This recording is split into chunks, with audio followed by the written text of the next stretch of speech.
I'm really relieved to hear the reaction. We've been trying to get Michael Moore, so I'm glad you're satisfied with our speaker for the evening.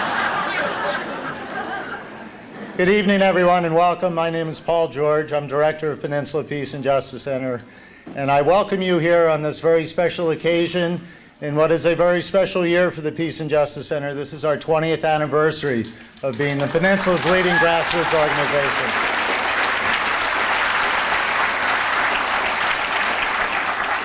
So welcome to the birthday party. This will kick off our celebrations. Mark Twain once wrote, "Truth is our most precious commodity. Let us conserve it." The political leadership in Washington, when it comes to truth, that seems to be the only conservation program they have in mind. But I guarantee you we will have no such conservation this evening. In this so-called war year that George Bush has declared, it is so important that we have access to the information that is so consistently concealed from us, misinformed, disinformed. That's why we're so glad to have Noam Chomsky here with us this evening. I'm so glad to see so many people here. I know people came from all over the place. It's been wonderful to see. We have a lot of students here tonight. That's been great. I've seen the young people come out for Noam Chomsky. I really don't know what to say to introduce a man who's already so well known to you. So I'm going to get out of the way and please ask you to give a very warm welcome to what I think is one of this country's most important natural resources, Noam Chomsky.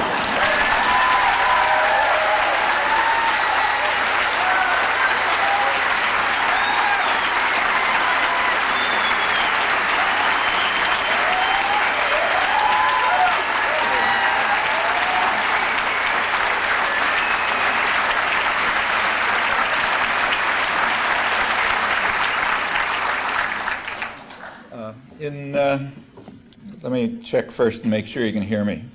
Yes? Louder? Yeah. How's that? Any better? Okay, I'll try to remember to stay close to the mic, and if I lean back, wave at me.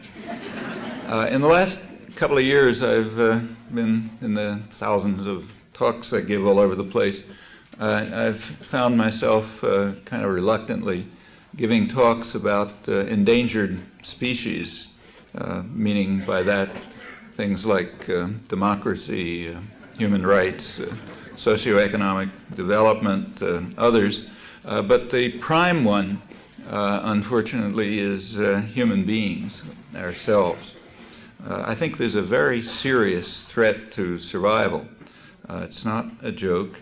It's following from, as a consequence of policies that have a great deal of elite support, a lot of popular opposition, overwhelming popular opposition, but more ominously, they're rational policies.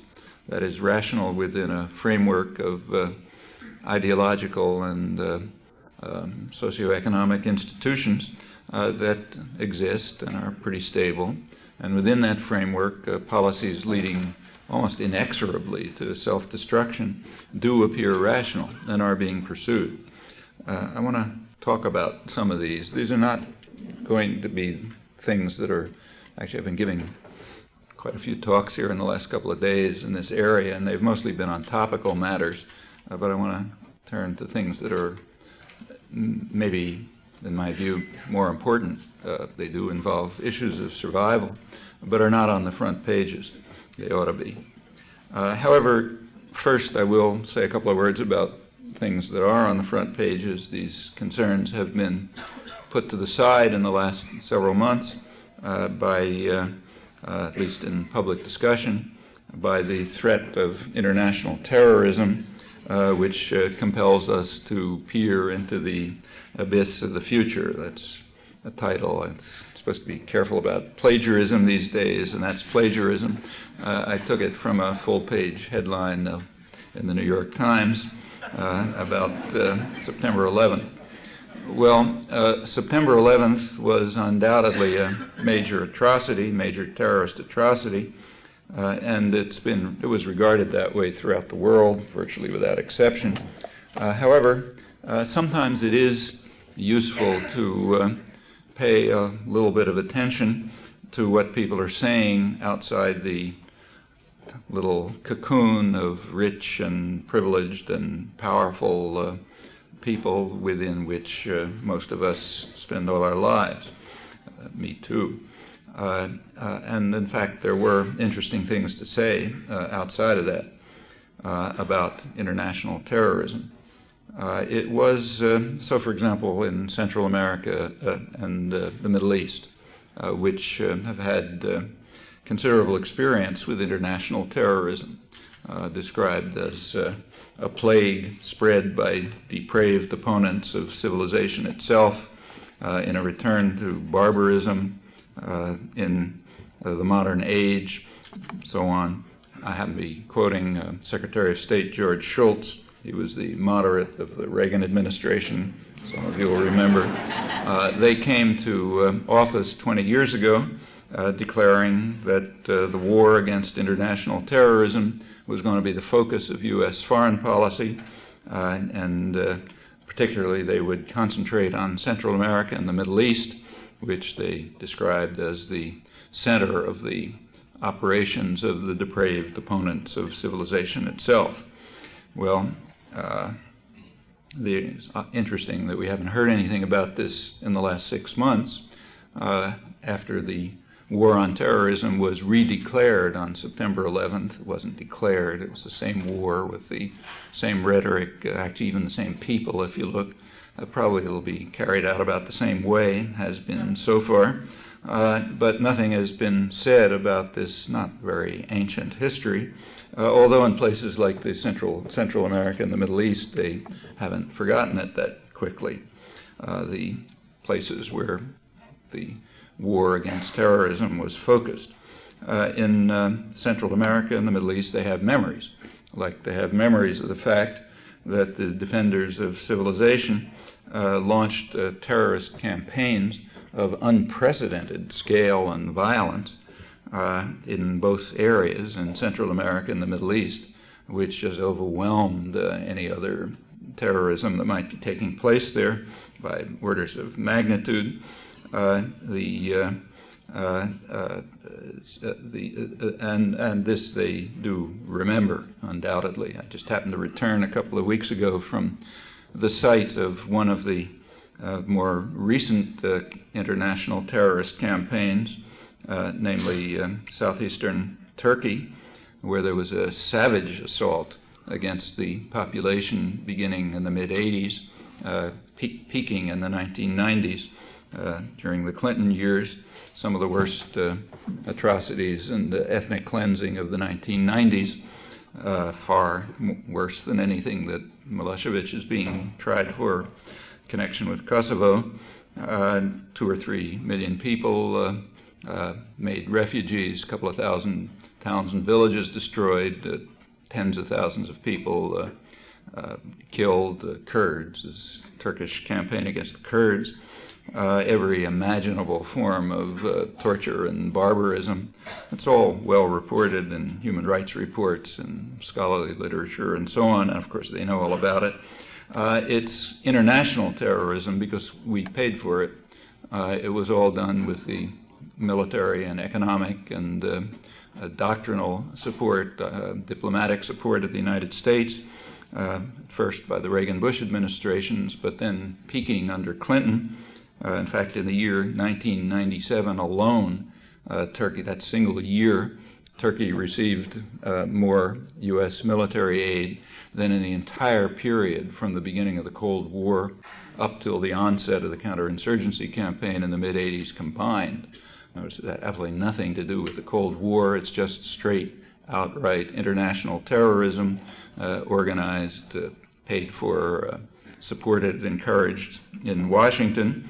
And primarily by Clinton. He ended up providing 80% of the arms, and Turkey, in fact, became the leading recipient of U.S. arms outside of Israel and Egypt by the end of the 1990s. By 1999, it was replaced by Colombia as the leader, and that's the focus of the next major war against terror, which will be very much like the earlier ones. You can be sure of that, and they don't doubt it.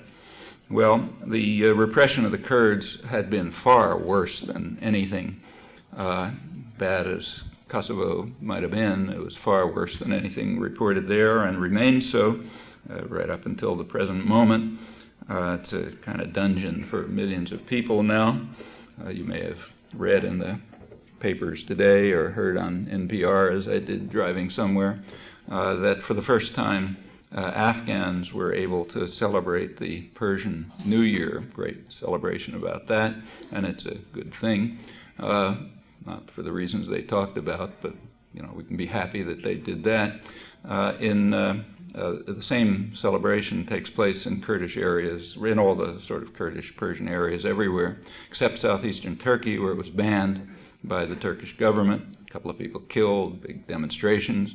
The United States is now sending Turkey to fight the war on terror in Afghanistan in gratitude for their achievements of the 1990s and conducting some of the worst terrorist atrocities of those years. And in fact, that is regarded as a model. So if you read State Department reports or the front page of the New York Times, articles by their terrorism experts, they laud Turkey for having demonstrated how one should deal with terrorism. And serve as a model for the future, and therefore they're the ones who should take responsibility for fighting the war on terror in Afghanistan. This is quite a tribute to the servility, I guess is the right word, of the educated classes in the West. All of this passes without notice. Virtually none of it was reported, still isn't reported. Beyond just suppressing the fact, they are even lauded for the achievement of conducting some of the worst international terrorism of the last few years and serving now as a model to how to conduct the war against terror. Well, nothing here surprises anyone in Central America or the Middle East, or in fact most of the world, because they're quite familiar with how wars against terror are carried out. All of this simply illustrates what ought to be a complete truism. Terrorism has a definition. It means it refers to the terrorism that others carry out against us. If we carry out against them at 1,000 times the level, that's not terrorism. And furthermore, that's in the United States, that's universal. You can try hard to find an exception to it in the scholarly literature or journalism or everything else, but it's not just the United States. As far as I know, it's universal. I think it's a historical universal. I can't find an incident in modern or past history when that hasn't been true. So if you take the worst mass murderers who existed, say the Nazis, in occupied Europe, take a look at their propaganda, they were defending the population against the terrorism of the resistance, which was directed and supported from abroad, and defending the legitimate governments like Vichy against these terrorists. And like all propaganda, there's a certain element of truth to it. Nobody doubted that the partisans were being directed and supported from London and Washington. That was perfectly open. And they undoubtedly carried out terrorist acts. If you can think of a resistance movement in history that didn't, I'd like to hear about it. It's not to say that it's a good thing, but it's just a fact. So there was some truth to the Nazi propaganda that they were fighting a war against terror, and we can take pride in the fact that we're in good company. It's not all that different. And as I say, I don't know of any exceptions. I presume if we had records from Attila the Hun, we'd probably find the same thing. If anybody can think of an exception, I'd like to hear it. I'd add it as a footnote somewhere.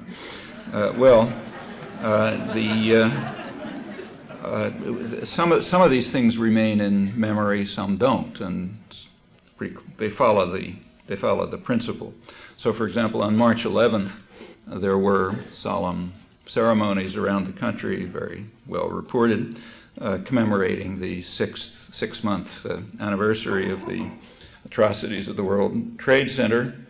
That was a serious terrorist attack, undoubtedly. It's the first terrorist attack in the national, first military attack, first violent attack against the national territory of the United States since 1814, when the British burned down Washington.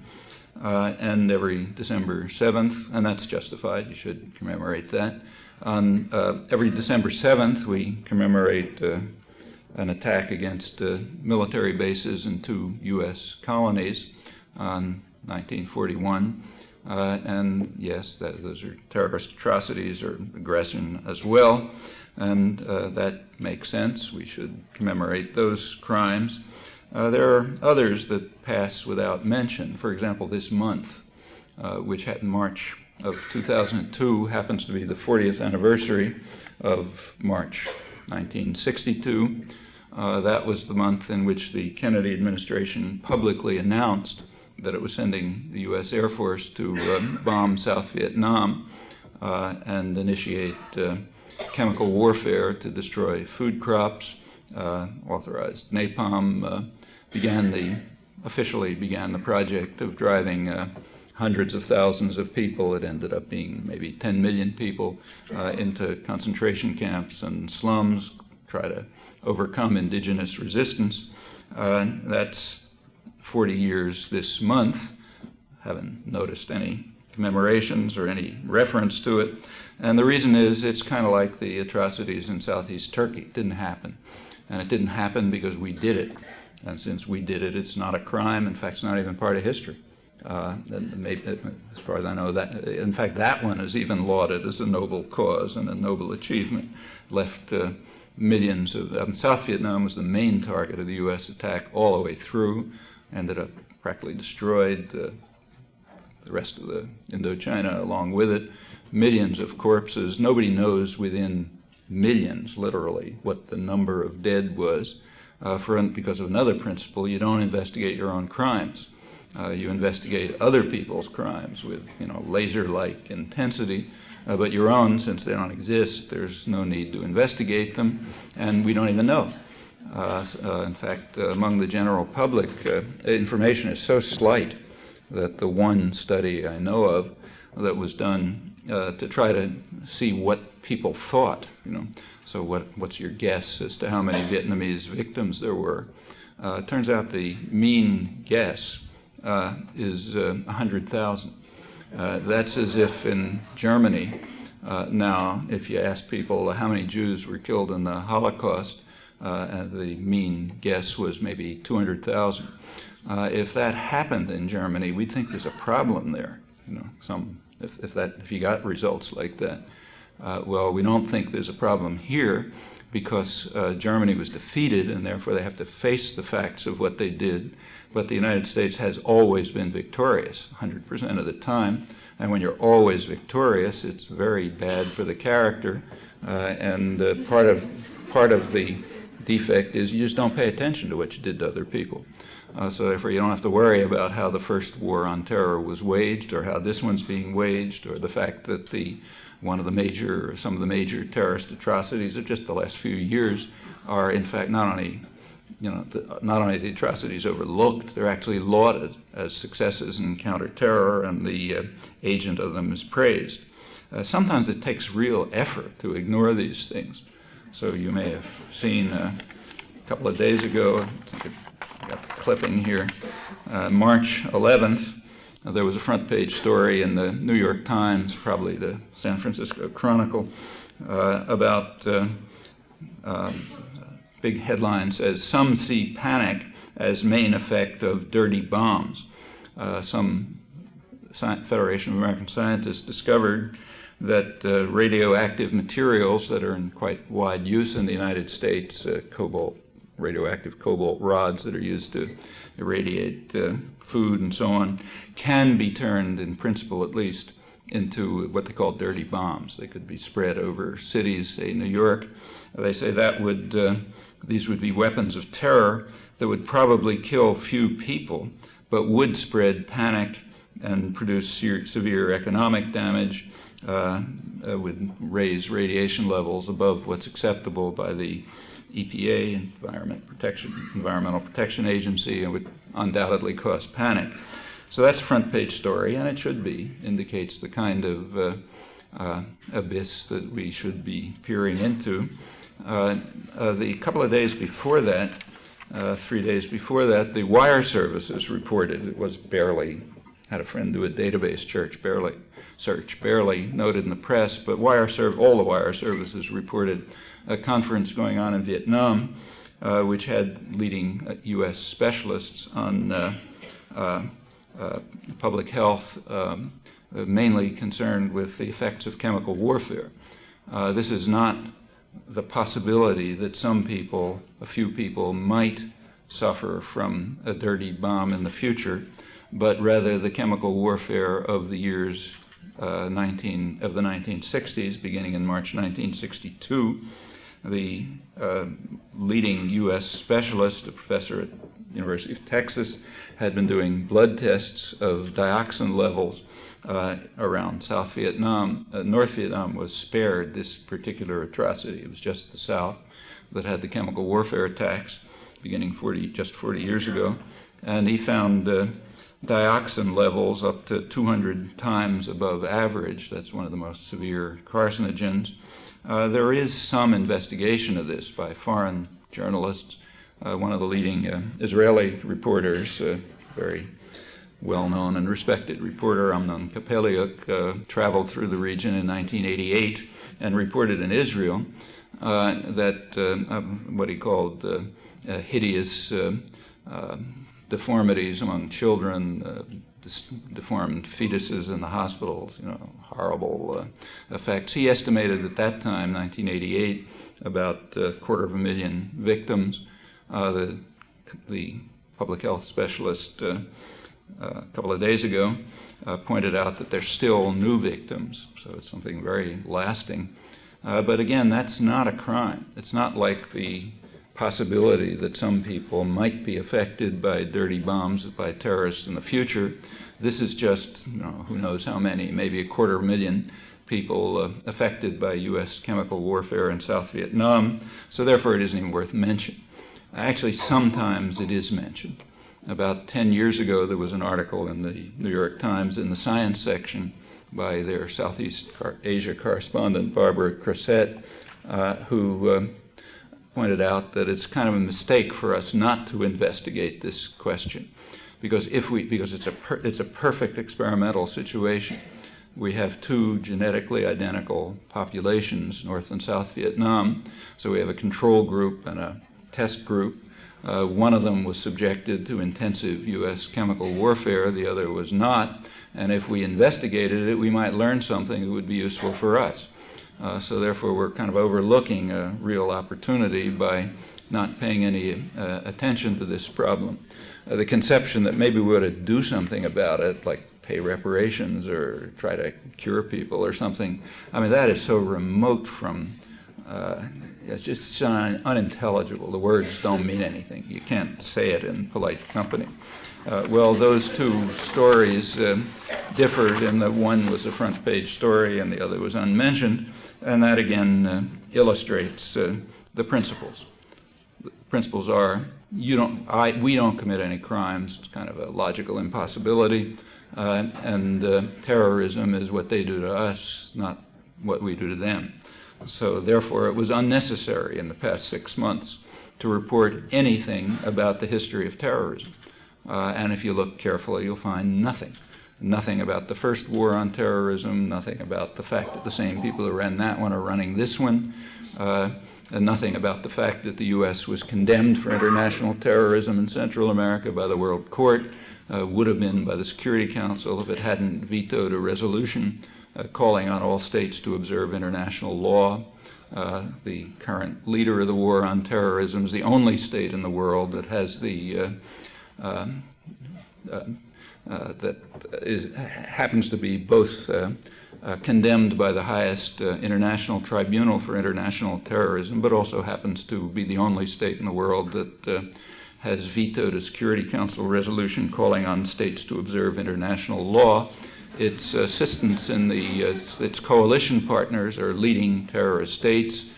Russia is delighted to join the war on terrorism, to have authorization for its atrocities in Chechnya, same in China, same in Israel. Turkey's stepped up repression. That's what I was there for, and is now honored by taking over the role of leading the war on terrorism in Afghanistan. All of this passes unnoticed, unmentioned. If you can find a word about it in the reams of paper that have poured out, I'd be surprised. I haven't.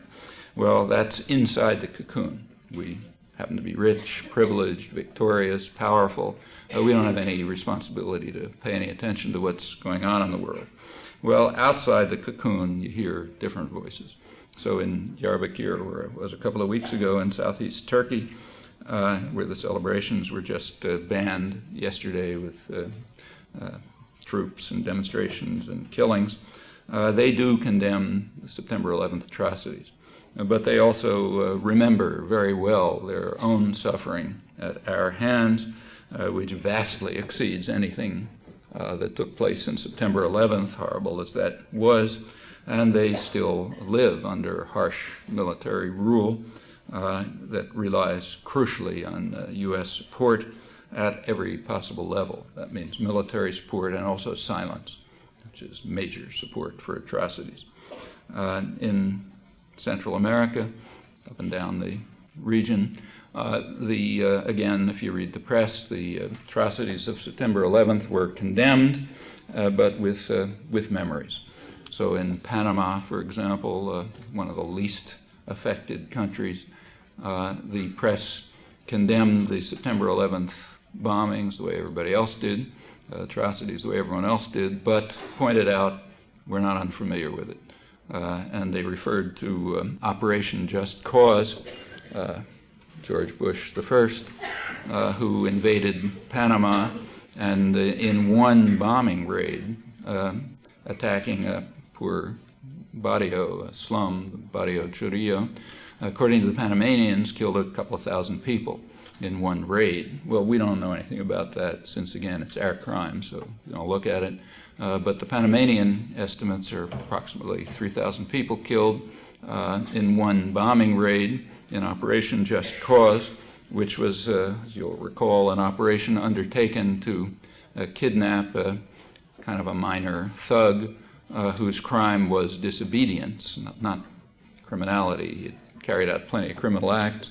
He was kidnapped, brought to the United States after the U.S. vetoed two Security Council resolutions, and carried out a few actions like the one I just described. He was tried, sentenced, he's now in jail, for crimes that he committed while he was on the CIA payroll, almost entirely. But that's, the Panamanians remember that, we don't. And they remember it when they condemn the crimes of September 11th. In Nicaragua, the journal of the research journal of the Jesuit University, which is the main research journal in Central America, they condemned the bombings and the atrocities of the World Trade Center and Pentagon of September 11th as they said it could be called Armageddon, but we too have remember our own excruciating Armageddon, which left tens of thousands of people dead, devastated the country, may never recover. It's sort of gone down far below ever since the U.S.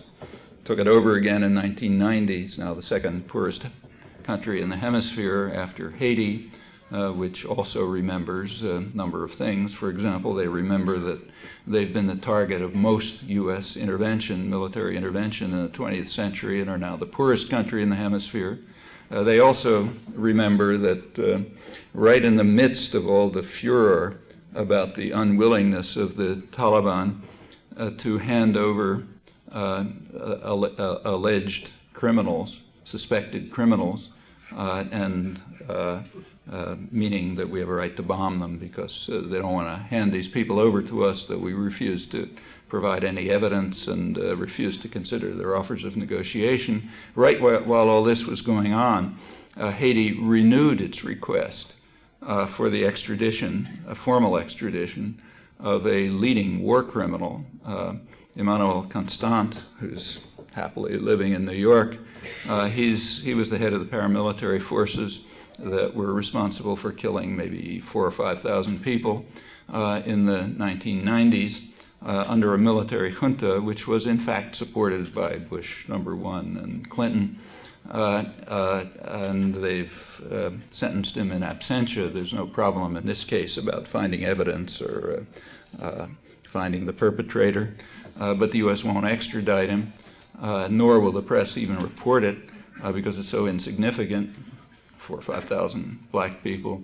The reason why the U.S. refuses to extradite him, everyone presumes, is that if he is brought to Haiti and tried in person, he'll spill the beans on his CIA connections during the period in which he was running the atrocities. And it's better to keep that quiet, even though it's not really all that controversial. Well, it's really easy to continue, and I'll stop. But we could go on for hours like this. These differences are, it really takes discipline not to see them. They are so overwhelmingly transparent. And the fact that they are literally unmentioned is, again, a major tribute to our educational institutions.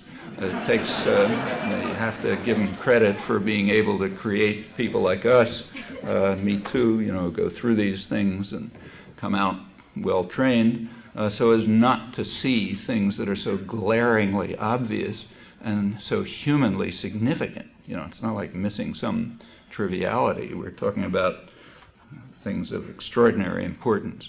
Well, that's international terrorism, if we want to peer down that abyss. And that's what we'll see if we look there with our eyes open. But let me just continue a little, turn over to the Middle East again. That was Central America. After September 11th, some of the press, particularly the Wall Street Journal, did do what they should have done. They began investigating opinion in the region to find out why people, they were trying to find out the answer to George Bush's plaintive question, why do they hate us when we're so good? How can that be? So within, actually, even before he asked the question, the Wall Street Journal had provided some of the answers. They did do what they should have done. They did an investigation of opinions in the region. Now, they kept to the people they care about. So they had it was what they called moneyed Muslims, meaning bankers, lawyers, managers of branches of U.S. corp transnationals, that kind of people. People are right inside the U.S. system. And of course, naturally despise Osama bin Laden because they're his main targets. They're the ones he's after, so they don't like him. And in that group, you can't, what's their opinion about the United States? Well, it turns out they're very antagonistic to U.S. policy, though they're in the main policies, they're just part of, like the international economic policies. But what they object to is the fact that the United States has consistently opposed democracy, independent development, supporting corrupt, brutal regimes. They're naturally strongly opposed to the unilateral U.S. support for the Israeli military occupation, which is very harsh and brutal. It's now in its 35th year. Strongly oppose the U.S. sanctions against Iraq, which they understand perfectly well, and you know it too, so I won't go into it, are devastating the population but strengthening Saddam Hussein. And they remember another thing that we like to forget, that the United States and Britain supported him right through his worst atrocities, helped him, continued to help him develop weapons of mass destruction, didn't see anything wrong with gassing Kurds or anything else. They remember that, even if we choose to sweep it under the carpet. And for reasons like that, they say they a lot of hatred of U.S. policies, despite the fact that they're right in the middle of the entire U.S. system.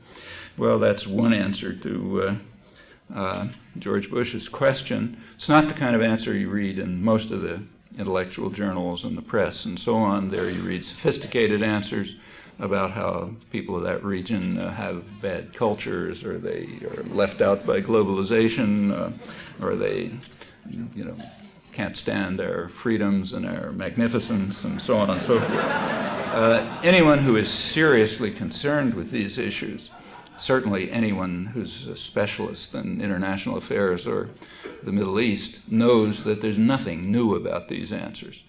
You can go way back and find them as far back as you want to go. One of the good places to look, one of the advantages of living here, is that the United States has become, over the years, a very free country.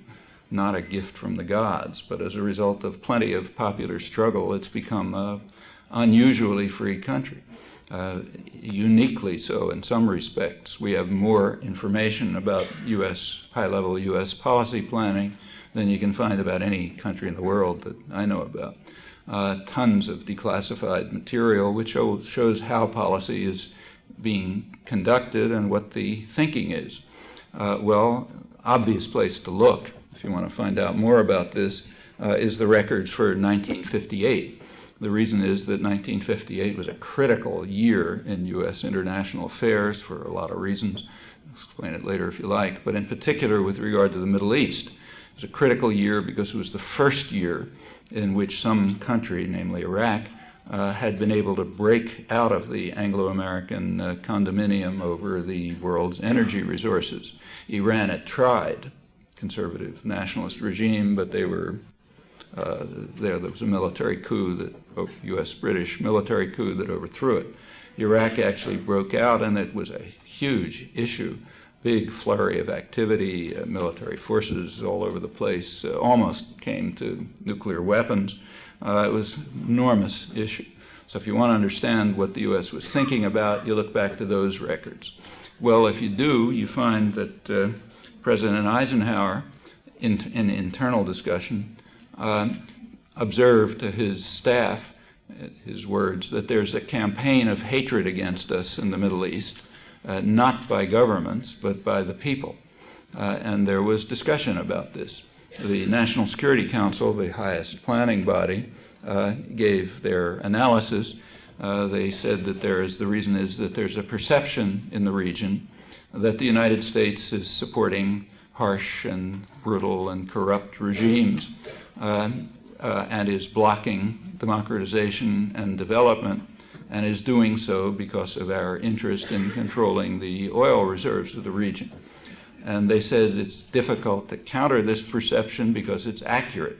And not only is it accurate, but it should be accurate. It said it is natural for us to support status quo governments, meaning the kind I just described, and to prevent democracy and development because we want to maintain control over the energy resources of the region. So there's a campaign of hatred against us by the people, and that's the reason for it. Essentially the same as what the Wall Street Journal discovered on September 14th, and anybody knew in between. The only difference is that, of course, some of the specific policies, like the sanctions against Iraq, are new and so on, but the general policies are the same. And they're talking about the people, not just moneyed Muslims.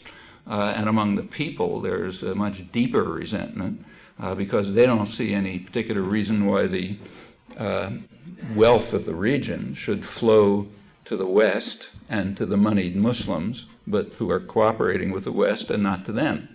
Kind of backward cultures, as you read, and this idea somehow hasn't penetrated their minds and still hasn't.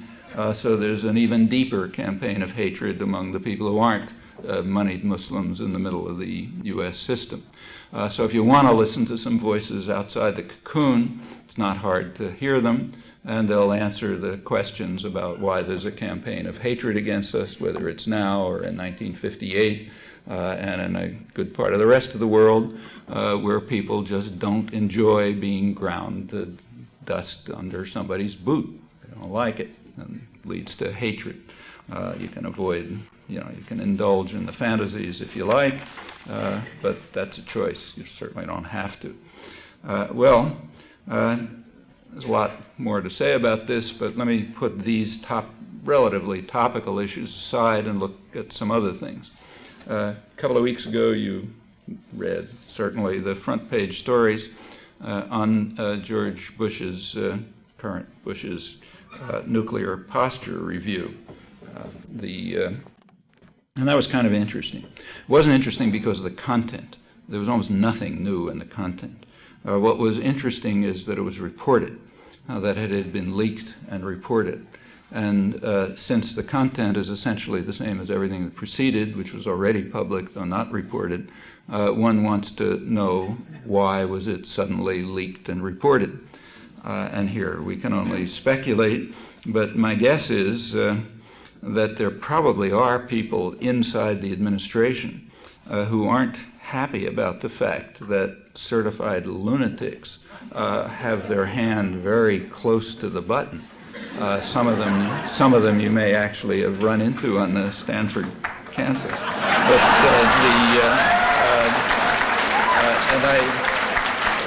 there have been a number of leaks recently which kind of suggest that there's a concern that things may really get out of hand, even from the point of view of elite interests. Anyway, that's a guess. What is not a guess is that the content of the nuclear posture review, as far as it was revealed, is pretty much the same as the preceding 10 years. Right after the end of the Cold War, when the Berlin Wall fell and no more Russians, there were quickly discussions of tactical changes to deal with the new situation. Some of it was public, and what's public is really sufficient to natural again, but sufficient to gain an understanding of what's happening and where we're heading, and some other abysses into which we might peer, much deeper ones than international terrorism in this case. The first conclusion, which was correct by the Joint Chiefs, was that the U.S. is no longer facing what is called technically a weapons-rich environment. Russia is a weapons-rich environment, particular place, ton of weapons. We're not facing that any longer. We're now facing a target-rich environment. That is the rest of the world, which is a lot of targets, but not many weapons. So we have to switch planning from a weapons-rich environment to a target-rich environment. In fact, the target-rich environment had always been the focus of military action, but under the pretext that we were protecting ourselves from the weapons-rich environment. Now that's gone, the pretext is gone, and also the deterrent is gone. That was understood right away. That opens up lots of new opportunities. It does require new pretexts and new tactics. The pretexts now couldn't be any longer that basically the plans remain more or less the same, except that you can now shift to mini nukes, little nuclear weapons that you can use against places that aren't weapons-rich, what's called adaptive planning, new techniques for dealing with small countries that you want to destroy, and the description changed, the pretext changed. So by March 1990, just a couple of months after the fall of the Berlin Wall, the public documents of the first Bush administration explained publicly, it wasn't reported, but it was public, that in their presentations to Congress about the Pentagon, why we have to have the same old Pentagon system even though there's no more Russians, they explained that the reason now is not that the Russians are coming, but it's the technological sophistication of third world countries. That's the phrase. And that's why we need all this stuff. And we also have to target any country that's capable of producing weapons of mass destruction. Well, if you go over to the chemistry department in Stanford, they'll explain to you that any country that has a high school with a chemistry lab is capable of producing weapons of mass destruction. And those are the countries we have to go after, and that is target-rich. And in fact, as for intervention forces, our major intervention forces had always been focused at the Middle East. Huge system, goes from Guam to the Azores, all Diego Garcia in the Indian Ocean, all aimed at the Middle East. It's been true for years. It has to stay that way. The only thing that's different is the reason, as the Bush presentation said, they have to focus those intervention forces at the Middle East, now I'm quoting, where the threat to our interests that required military intervention could not be laid at the Kremlin's door. So, sorry, we've been lying to you for 50 years, but now we got to tell you the truth. It couldn't be laid at the Kremlin's door. That's not the threat to our interests. The threat was indigenous. It's indigenous nationalism, independence, efforts at independence, what's called radical nationalism in the technical literature. That's why we need the intervention forces. Notice that the threat couldn't be laid at Saddam Hussein's door either, because this was March 1990, and he was still a great friend and ally of George Bush. In fact, just then, Bush number one, had sent a high-level senatorial delegation headed by Bob Dole to visit Saddam and bring the president's good wishes and assure him that if he heard some negative criticism from U.S. reporters, it's just that some of these guys are out of line and this free press business makes it hard to shut him up, but he doesn't have to pay any attention to him. Anyway, he wasn't hearing very much, but the little he might have heard, he can sort of forget about. That's when the threat to our interests was not laid at the Kremlin's door or obviously Iraq's. Well, then comes technical preparation for what they call small-scale conflicts. Small is a relative notion. I mean, they may be small for us, but they're not small for the victims. Like there's nothing small about the terrorist war against Nicaragua from their point of view, or El Salvador, or Guatemala, or Haiti, and on down a long list. Small from our point of view. Well, let me give you some of the flavor of the Clinton-era documents, which are worth listening to, and you might compare them with the current nuclear posture review. It says, this is Clinton, the United States should have this strategic command, the highest level part of the Pentagon that deals with strategic weapons, Stratcom. This is from a crucial document of theirs, which was gotten on the Freedom of Information Act a couple of years ago, called Essentials of Post-Cold War Deterrence. So major thinking about how to carry out what's called deterrence. Deterrence, of course, means attack in the post-war period. And it says the U.S. should have available the full range of responses, but nuclear weapons are the most important of these because unlike chemical or biological weapons, the extreme destruction from a nuclear explosion is immediate with few, if any, palliatives to reduce its effect. And then it says, though we are not likely, thank goodness for that, we're not likely to use nuclear weapons in less than matters of the greatest national importance or in less than extreme circumstances.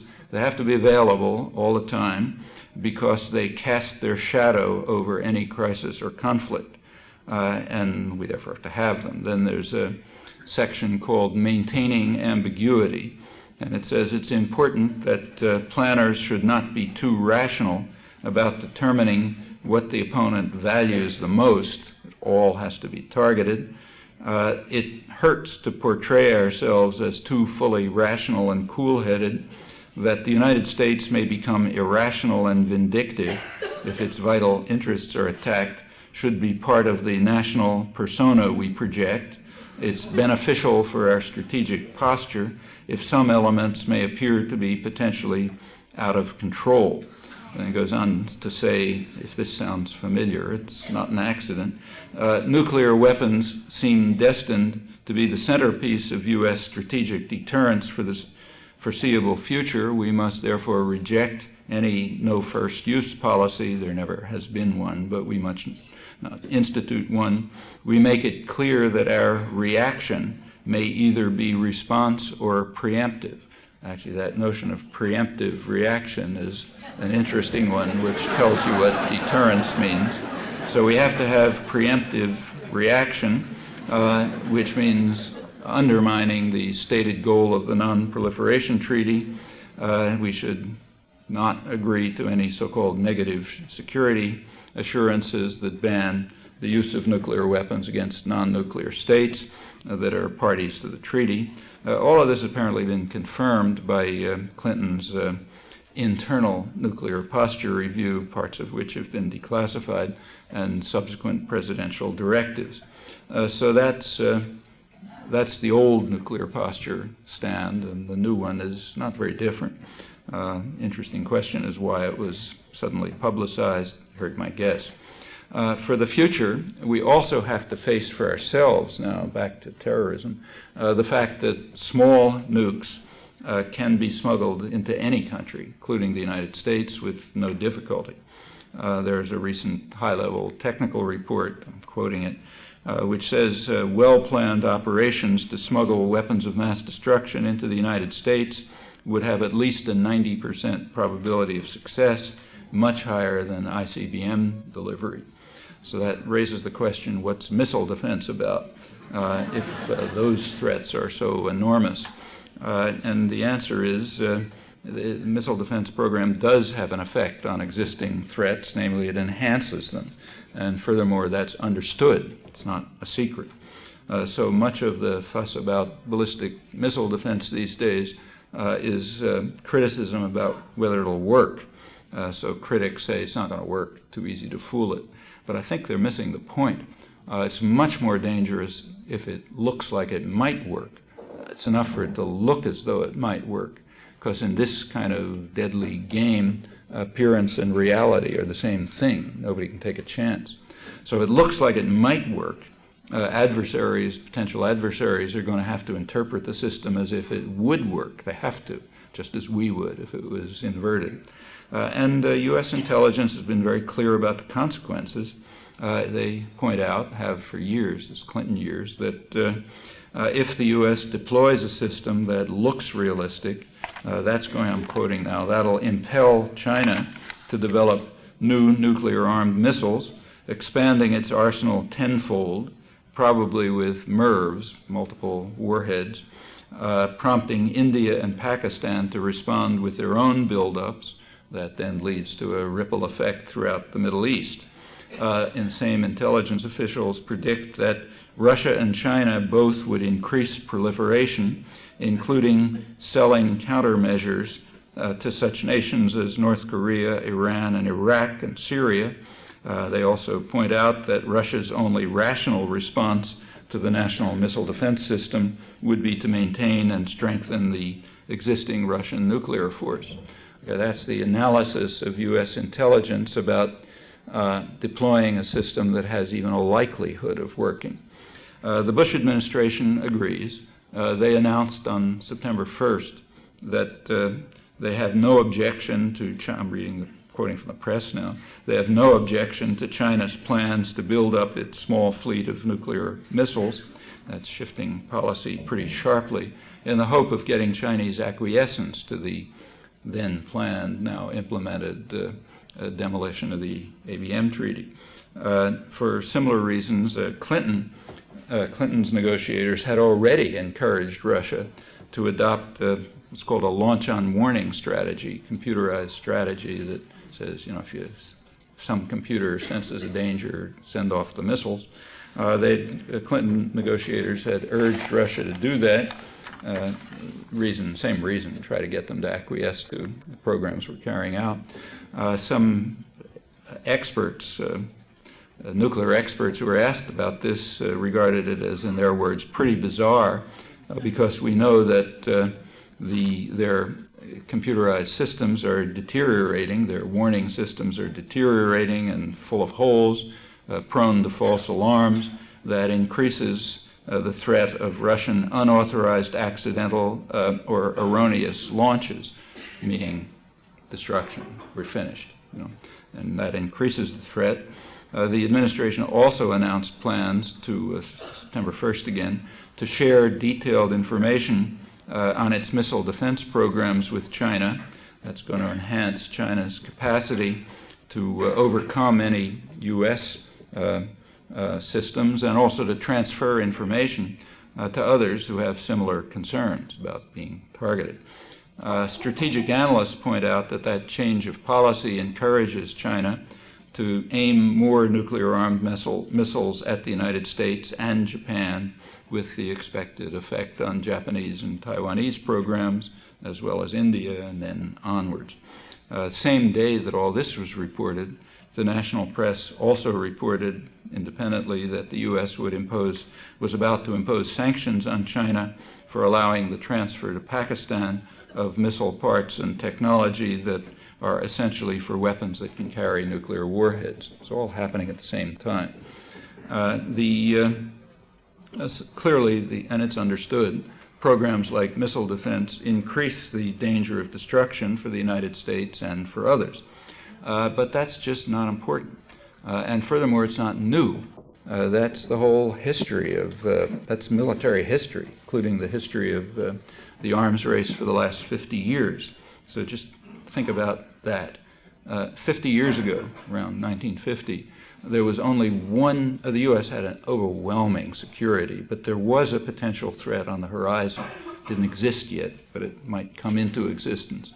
That was ICBMs with thermonuclear warheads. They weren't around, but sooner or later they would come around. What was the reaction? It was understood. Everybody knew that is a real potential threat to the United States. How is it dealt with?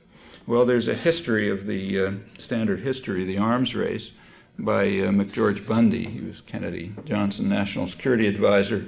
He had access to internal records and so on. And he writes in his history that he could find no record of any interest, even any interest, in pursuing the possibility of banning these things, which the Russians probably would have accepted. They were so far behind and so much more threatened by them that there's every possibility they would have agreed to a treaty that banned them. But there was never any interest in this, even though it was the only potential threat to the United States, and a non-trivial threat. Eisenhower once pointed out that a nuclear war would destroy the Northern Hemisphere. That was a threat, but there was no interest in trying to even move towards negotiations that might deter it. The fact of the matter is that if you really look over history, including our own, the threats to survival are considered quite marginal, ranked rather low on the value scale as compared with others like enhancing global dominance. That's a kind of a constant throughout history. The difference today is the scale of the threat, which is significant. There's a lot of, as you know, lots of Russian archives have been coming out. Actually, people are poring over them to see if they can find some justification for U.S. Cold War policies, and there's not much. But there is some interesting material coming out. Part of what's coming out of the Russian archives is a confirmation of what had already been discussed by U.S. strategic analysts, some of them from inside the intelligence community in the Pentagon, who left and have described it. Now it's confirmed by the Russian archives. The basic story is that, confirmed now by the archival sources on both sides, is that after Stalin's death, after Khrushchev took over mid-50s, his view was that the United States, in his words, was using the arms race to destroy the far weaker Soviet economy, and by that means to obtain its goals even without war. Point is, as he and everyone else knew, the U.S. economy is far larger. If the U.S. runs an extensive arms race and the Russians try to keep up, it'll destroy their economy. And Khrushchev understood that that's U.S. policy.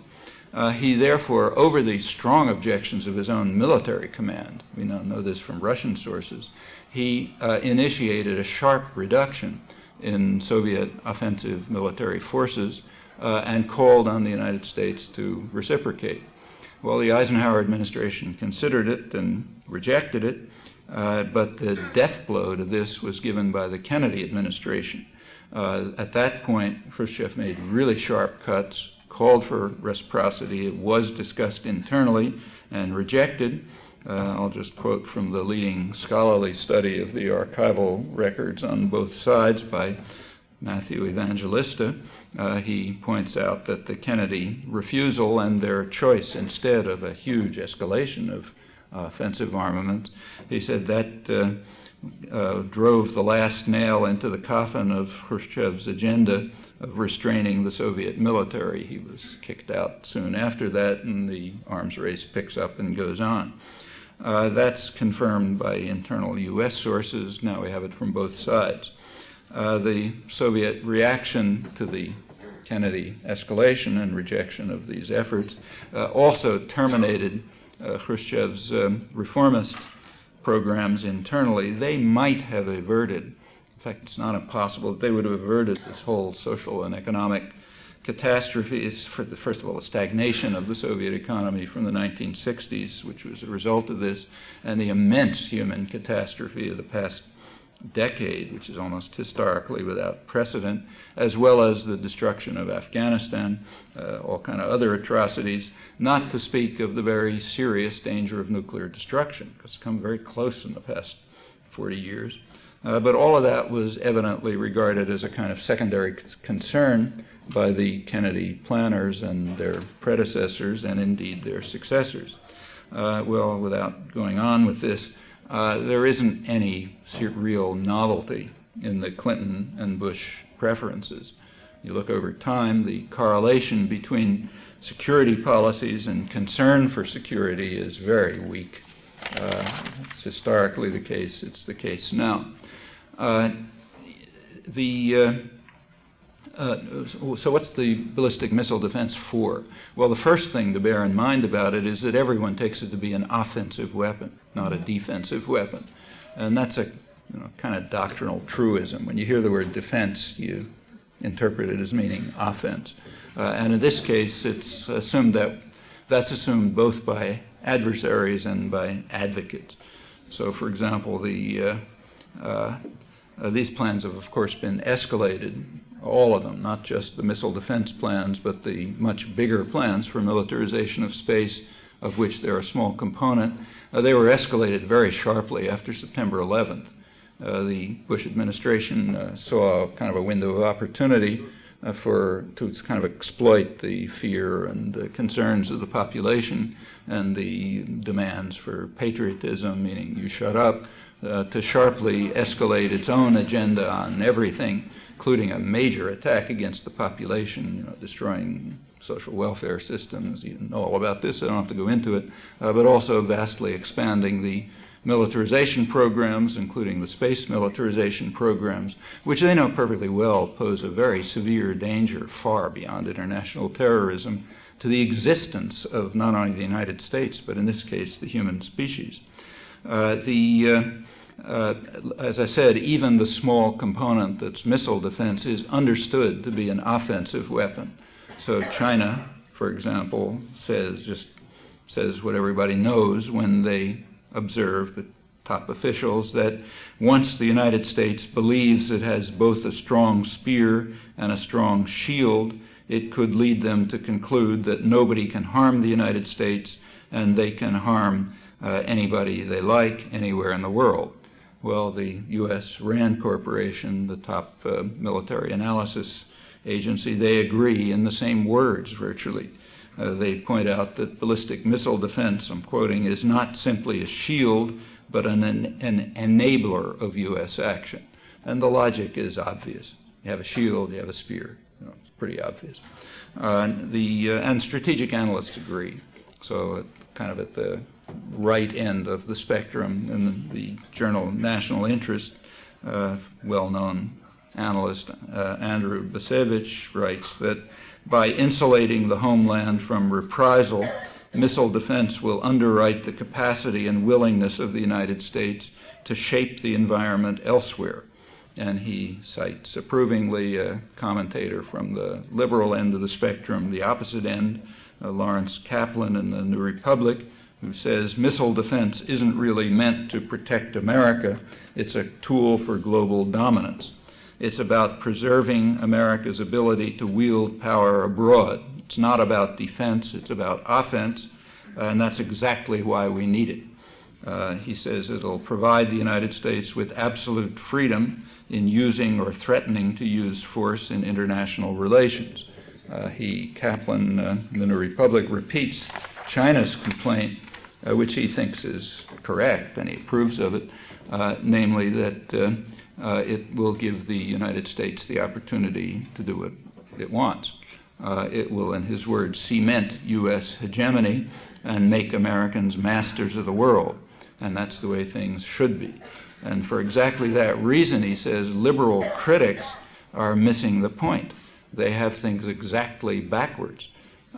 He says the missile defense will facilitate the kind of interventions that liberals champion, and therefore they should applaud it.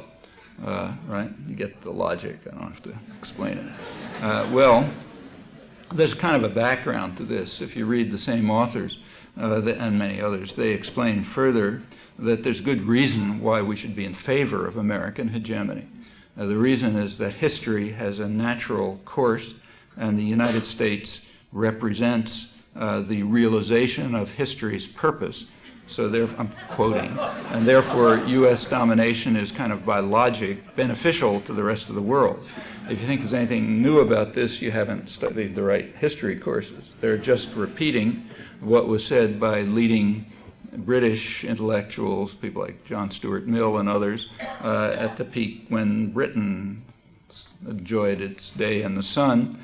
And the same is true of, I find the same among lesser aspirants for the prize. That's standard. Whoever you are, the leading intellectuals explain that you represent history's purpose and is therefore beneficial if you rule the world. That's elementary.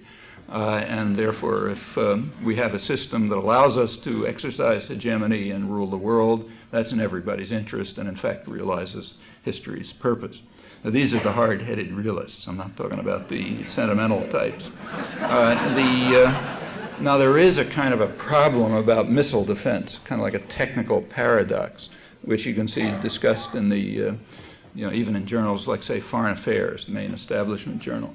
The problem is that missile defense relies on satellites, and satellites are very easy to shoot down. They're much easier to shoot down than missiles. Missiles, you don't know where they're going, and anything else. Satellites, they're right there. You can track them. Shooting down satellites is kind of like poor man's technology.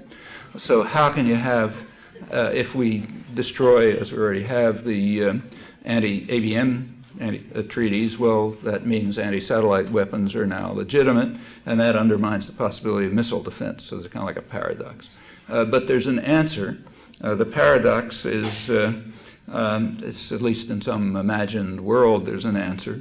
The answer is what's called full spectrum dominance. That means such overwhelming superiority over everyone else that nobody can even use the poor man's weapon because we will have offensive weapons in space. Here's where the rest of the story comes in. We'll have offensive weapons in space of extreme destructive power, probably nuclear powered because there's no other way to get that much energy up there.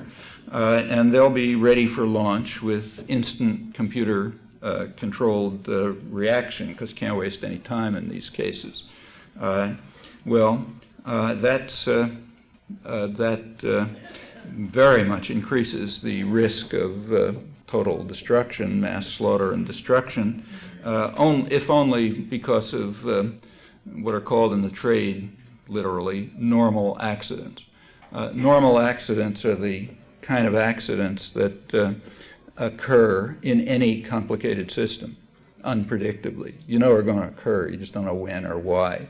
I mean, anybody who has a computer or has tried to install DSL or take BART, like I took BART today, and at one point the doors decided they weren't going to open or something like that. That kind of thing is what's called a normal accident, and it's going to happen in any complicated system. It's almost provable. And this kind of thing guarantees normal accidents along the line, and that once the first one happens, you can say goodbye. That's the end of everything. Well, the goals of militarization of space, in fact, go way beyond this, and this is all public documents. There's no reason not to know it. The Clinton documents of the Space Command, in charge of this stuff, they actually publish brochures for public use. You know, like you look at the front page, it's like a kind of thing that, you know, people give to corporate executives with big words and underlining so the dumbest person can follow it, that sort of thing. On the front page of the document, there's one called Vision for 2020, and it announces the primary goal of militarization of space, namely dominating the space dimension of military operations to protect U.S. interests and investment. And that's described accurately as the next plausible stage in a historic task. So in the earlier on, you know, countries developed armies. Like the United States, they said, needed an army during the westward expansion of the continental United States, which of course was in self-defense. I don't have to comment about that. And nations also built navies to protect and enhance their commercial interests. And the next logical step is space forces, quoting still, to protect U.S. national interests, military and commercial, and investments. That's just normal. That includes national missile defense, but also space-based strike weapons enabling the application of precision force from, to, and through space. So that's the next step beyond navies. But this is going to be different from navies in one crucial respect. The British could construct a huge navy, but it could be countered, like Germany could build a navy to counter it, and Japan could build a navy. And that had certain consequences, which we don't have to talk about. But this is going to be different. The reason is that the United States will be so far in the lead, so overwhelmingly dominant in militarization of space and placing destructive offensive military weapons there on computer-controlled alert, that nobody will be able to counter it, at least in the imagined world.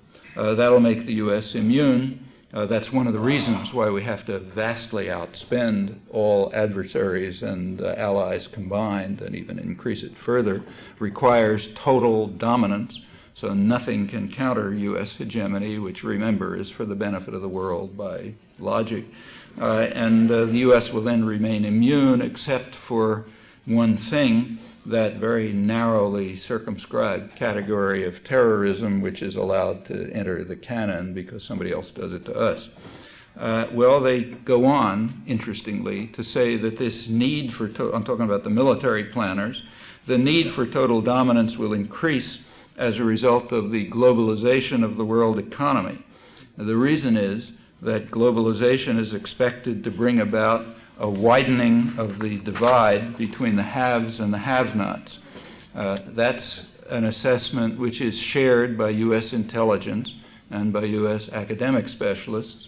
A big study was just put out under CIA auspices, but it's the whole intelligence agencies with outside academic experts and others, called it's Planning for the Next 15 Years.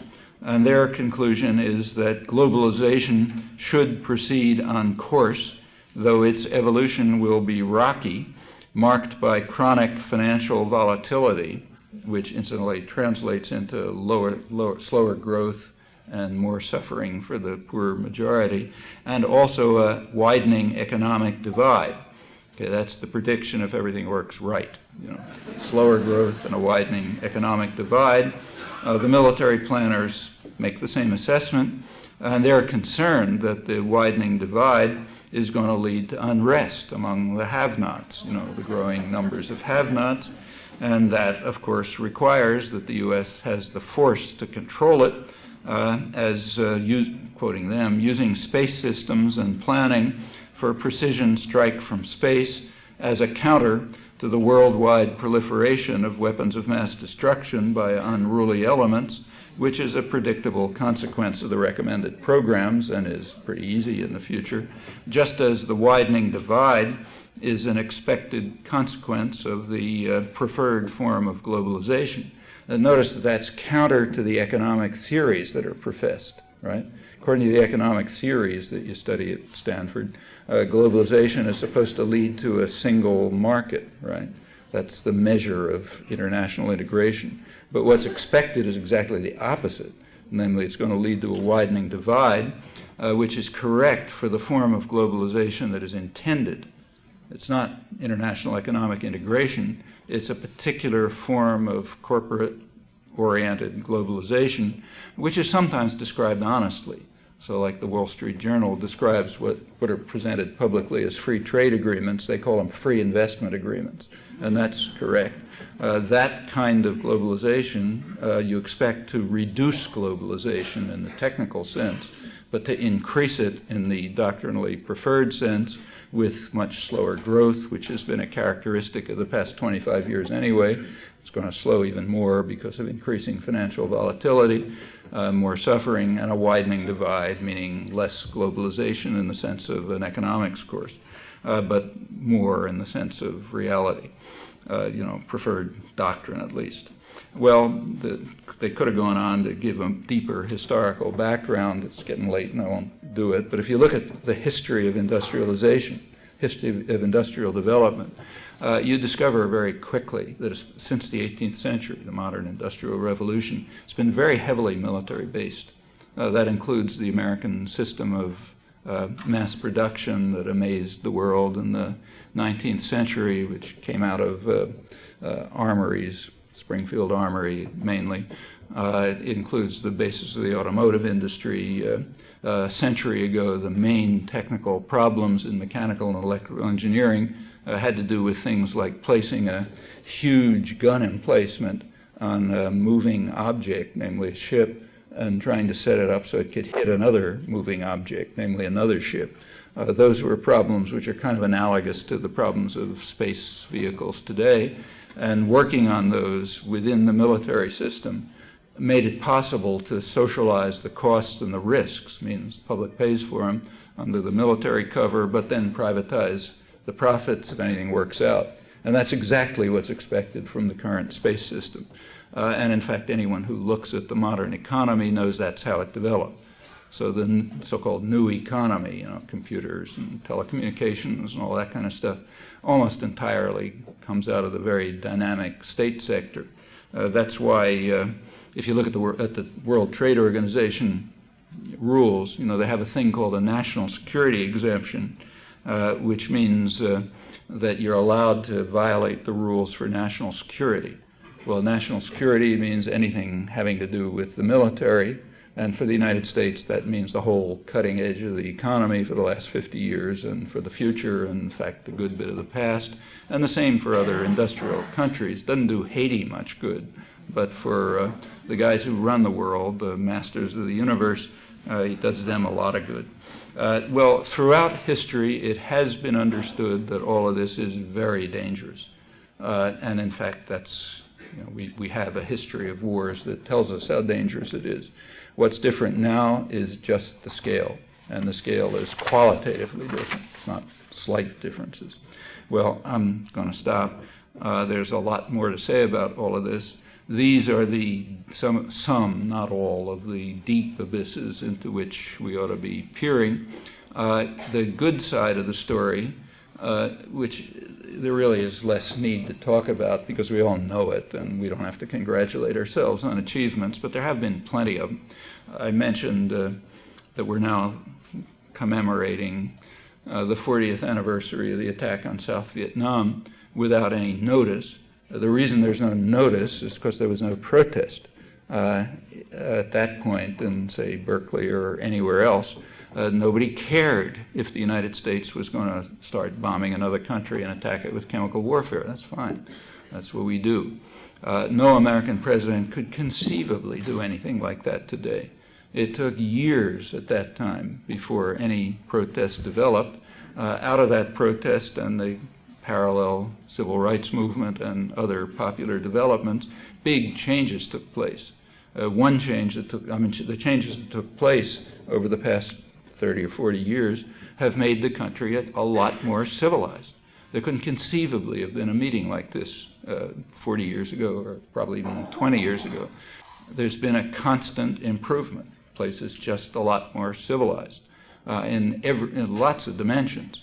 You go back to the 1960s, there was no feminist movement, there was no environmental movement, which meant nobody cared if there's not going to be if there won't be an environment in which our grandchildren could survive, just wasn't an issue. There were no solidarity movements, no mass anti-nuclear movement, no anti-apartheid movement, no anti-sweatshop movements, no movements opposing international economic integration of the investor rights style, which was already going on. Nothing. I mean, there's some, but not very much, kind of marginal. Now it's enormous. Furthermore, it's worldwide. Particularly with regard to international economic integration, what's ludicrously called globalization, or free trade, or one of these other propaganda terms, opposition to that has been going on extensively in the South, like in Brazil and in India, for years, for decades, in fact. Finally, in the last couple of years, it hit the North, in Seattle. That's why you constantly read, and when it's in the North, you can't ignore it. Like if it's just hundreds of thousands of Indian peasants and so on, you can kind of pretend it's not happening. But when you see it in the streets of Seattle, it's happening. So therefore, that's called the beginning of the anti-globalization movement, which is ridiculous for one thing, because it's not opposed to globalization. Nobody sane is opposed to that. And it's not starting in the North. We're coming along behind, but it's a good thing because it's the first time ever that there has been a real international, the beginnings of a real international. That's what's been the core ideal of the left and the working class movement since their beginning in the 19th century. And this is the first seeds of it. In Porto Alegre in Brazil a month ago, it was very impressive. 60, 70,000 people from all over the world, south, north, every possible, peasants, workers, environmentalists, all kinds of activists, essentially working on the same things, and very seriously. I mean, the descriptions in the press, which are comical because they're terrified. They're terrified of what's going on, and rightly. What's going on are substantial popular movements which are completely unprecedented in scale, are growing out of the changes that have been taking place over the past few decades. It continues a historical course. I mean, there's been a long struggle to attain more rights, more democratic control, and it's continuing and probably accelerating. And it's a tendency running counter to the tendency towards destruction. And exactly which curve is going to move up faster will determine the fate of the species. That question is pretty much in the hands of people like you.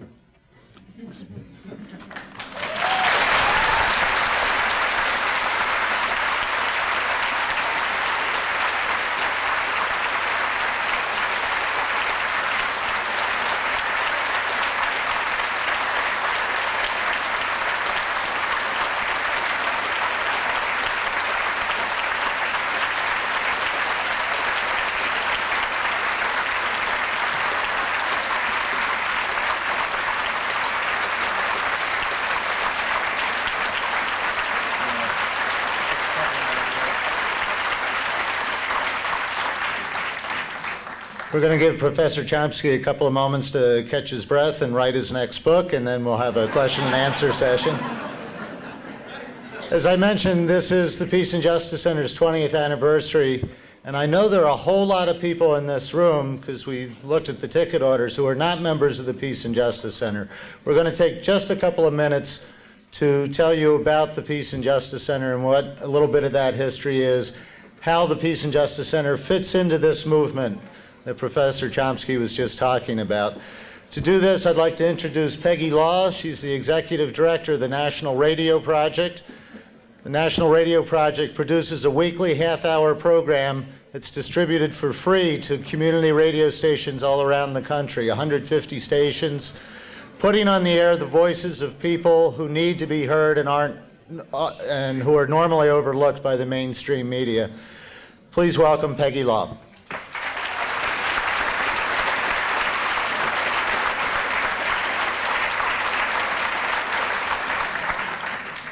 I'm not going to take up very much time because I know you want to get to the questions and answers.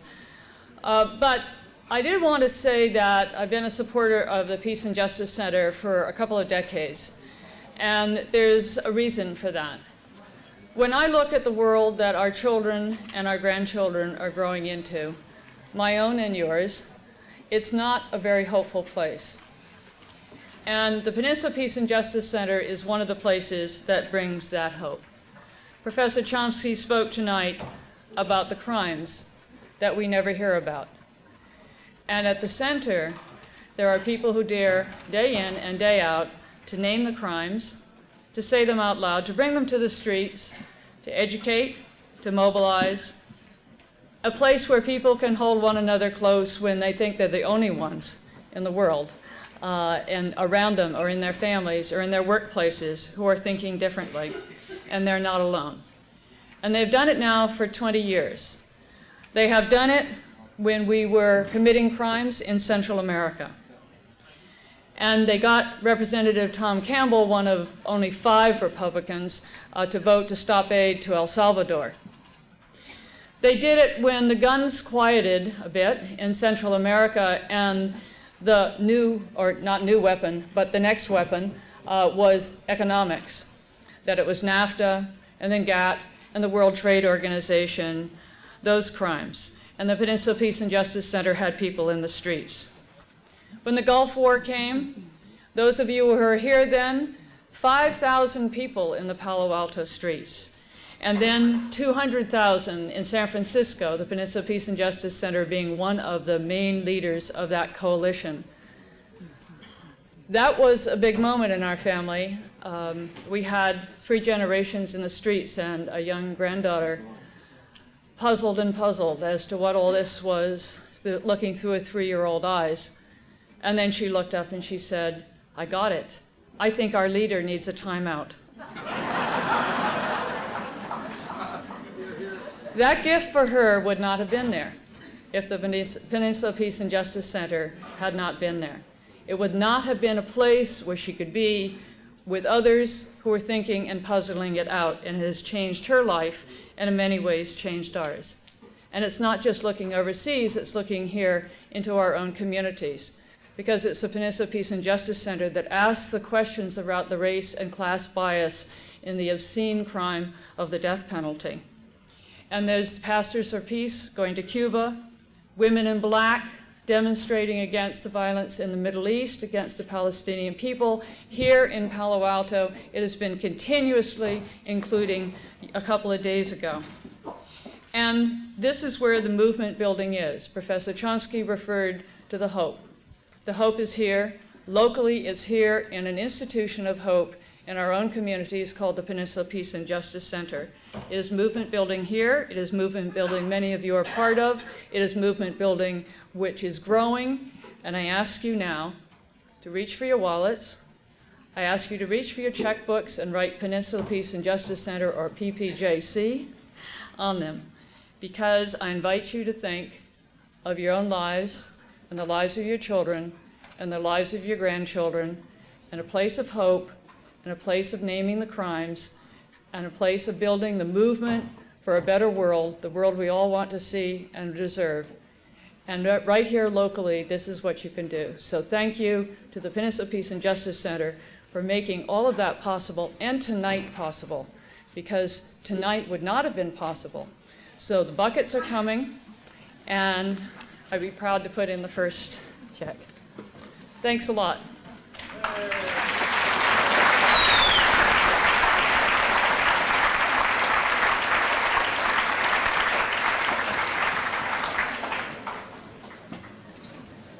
Thank you very much, Peggy. For the question and answer session, since we are filming here tonight, and we have the Peace and Justice Center's own video crew here, plus a documentary crew visiting from Japan who are doing a feature documentary on Professor Chomsky.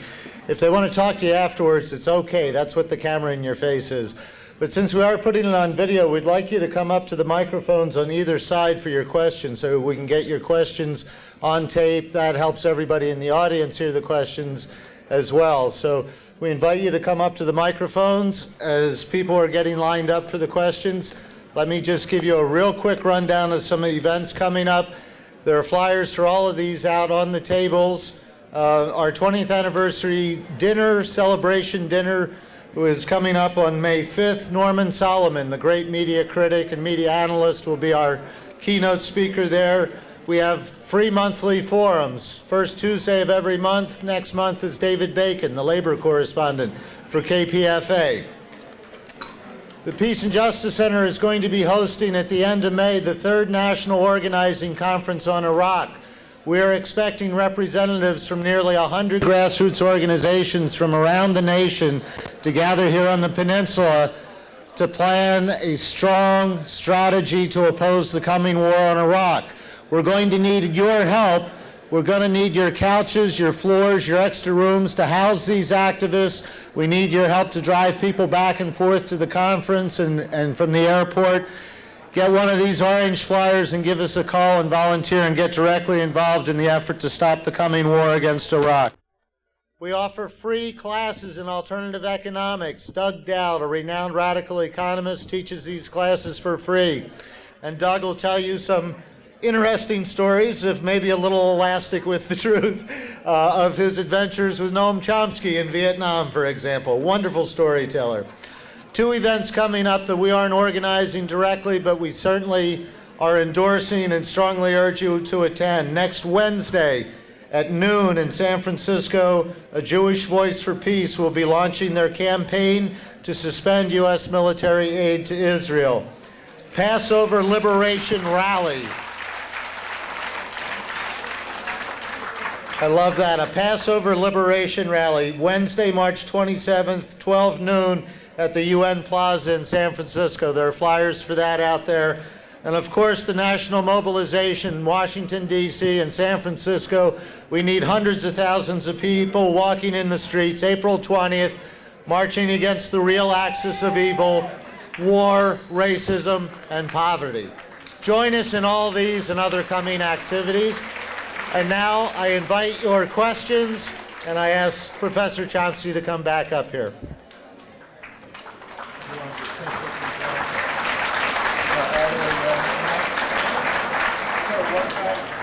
Another mic? Okay, just alternate. Yep. Okay, hi. Thanks again, Professor Chomsky, for the talk. My question relates to something you alluded to a little earlier about when you talked about Haiti. This summer, I had a chance to hear a speech from General Romeo Dallaire, who is in charge of the UN mission in Rwanda, and basically how frustrated he was in watching genocide happen all around him, and no one really seemed to care, and no world powers seemed to do anything. And his basic conclusion was that to him, the world was an inherently just racist place that allowed such things to happen. And I was curious if you could comment on his rather pessimistic conclusion, if you agree with that assessment, or if it should be qualified in some sense. Yeah, I don't think, first of all, I don't think what happened was racism particularly. It's just that that didn't matter much. Remember, he was talking about what happened in Rwanda in 1994. But that's been going on in Burundi and Rwanda for years. I mean, Herman and I wrote a book 20 years ago, over 23 years ago, in which we discussed Hutu Tutsi atrocities in Burundi and Rwanda, in which hundreds of thousands of people were killed. Nobody cared then, and nobody cares now. Just in the last 2 or 3 years, probably several million people have been killed in the Congo, and it doesn't really matter. It doesn't affect Western interests, so you don't try to do anything about it. But they can be any color, any religion. It doesn't really matter. The principle is, does it affect U.S. interest? If you take a look at the Kurds, who I was talking about, they're Aryan. If anybody cares. If they walked around the streets, we'd say more Aryans, maybe slightly darker skin, but we wouldn't notice.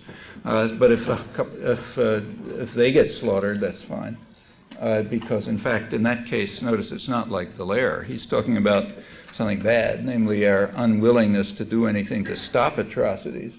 But much worse than that, incomparably worse, is our willingness to participate in atrocities. Like it would have been much worse if we had not only not done anything about that, but in fact gone ahead and continued to put the guns in the hands of the murderers as they were committing murder. I'd be a little cautious. The kind of statement he's making is correct, but that's the kind that's tolerable. So for example, if you take a look at the New York Review of Books this week, there's a passionate article by the head of the Carr Center for Human Rights at the Kennedy School at Harvard, which is discussing, our tragic failure to pay attention to atrocities that other people are committing and to do something about them and some profound flaw in our character. Okay, it's a problem. But a much more serious problem, like orders of magnitude more serious, which is not mentioned in the article and which would be unintelligible if it were mentioned, is the fact that we pay very close attention to atrocities and intervene to escalate them, and often even applaud them. Case of Turkey is only one case.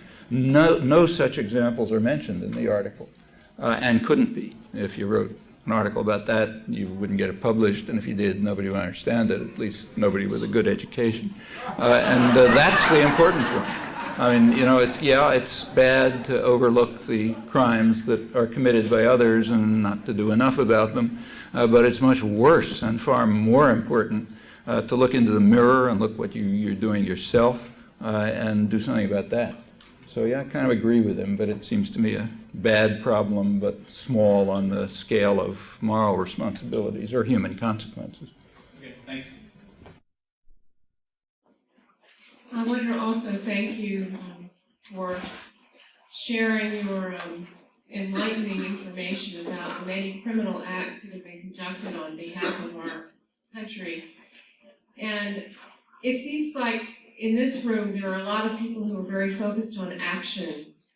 And in light of what you've said here tonight, and in light of what we know has gone on in Afghanistan, perhaps one of the actions that we have in front of us is divestiture in the companies that are sponsoring the proliferation of weapons that are helping to create and build the ethnic tension and create atrocities after atrocities. So I wanted to ask you whether this subject of divestiture or action in this realm has been discussed elsewhere. Yeah, it's being discussed. I mean, it surely has been and should be. And sometimes it's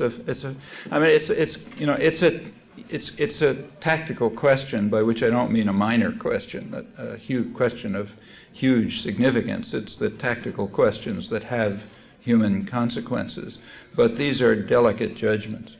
Like you have to try to figure out what's the consequence of carrying out this act under existing circumstances, and who will you reach, and how will people understand it, and will it be the basis for an organizing effort that will go on to something else, and so on. Those are hard judgments, and I certainly don't trust my own assessment of them, and no reason why you should. But yeah, such campaigns have sometimes been successful. In the case of South Africa, there were similar campaigns, and they had an effect on U.S. policy. Remember what U.S. policy was. This is one of the things that swept under the rug. So let me. In 1988, okay, not that long ago, Nelson Mandela's African National Congress was a terrorist, or an officially designated terrorist organization. In fact, worse than that. The State Department listed it as one of the more notorious terrorist organizations. In the same year, 1988, South Africa was welcomed as a favored ally. Just in the Reagan-Bush years alone, in the 1980s, South Africa had killed about 1.5 million people in the surrounding countries, not inside South Africa, and caused about $60 billion of damage. With action supported by the United States and Britain. Okay, that was 1988. Okay, in fact, in 1987, the United Nations passed its major resolution condemning terrorism. in all its forms, plague, et cetera, called on all countries of the world to do everything they could to stamp out this terrible plague. That's December 1987. It didn't pass unanimously. It was almost unanimous. One country abstained, namely Honduras, and 2 countries voted against it, namely the United States and Israel, which, when the U.S. votes against a resolution, it disappears from, it's not reported, and it disappears from history, which is what happened to the major UN resolution against terrorism. And the 2 negative voters explained why. There was a paragraph in the resolution which said, virtually a quote, it said, "Nothing in this resolution shall prejudice the right of people to struggle for freedom and independence against racist and colonialist regimes and foreign military occupation, and to gain support from others in accord with the Charter of the United Nations." And both the United States and Israel had to vote against that. They both understood that the phrase racist and colonialist regimes refers to South Africa, and that was a valued ally, while the ANC was one of the more notorious terrorist organizations, so obviously they didn't have a right to struggle against apartheid. And foreign military occupation referred to the Israeli military occupation of the West Bank and Gaza, which was maintained precisely for the same reason it is now, by unilateral U.S. intervention. The U.S. has been blocking a diplomatic settlement of this for over 30 years now. The process of preventing a diplomatic settlement has a name. It's called the peace process.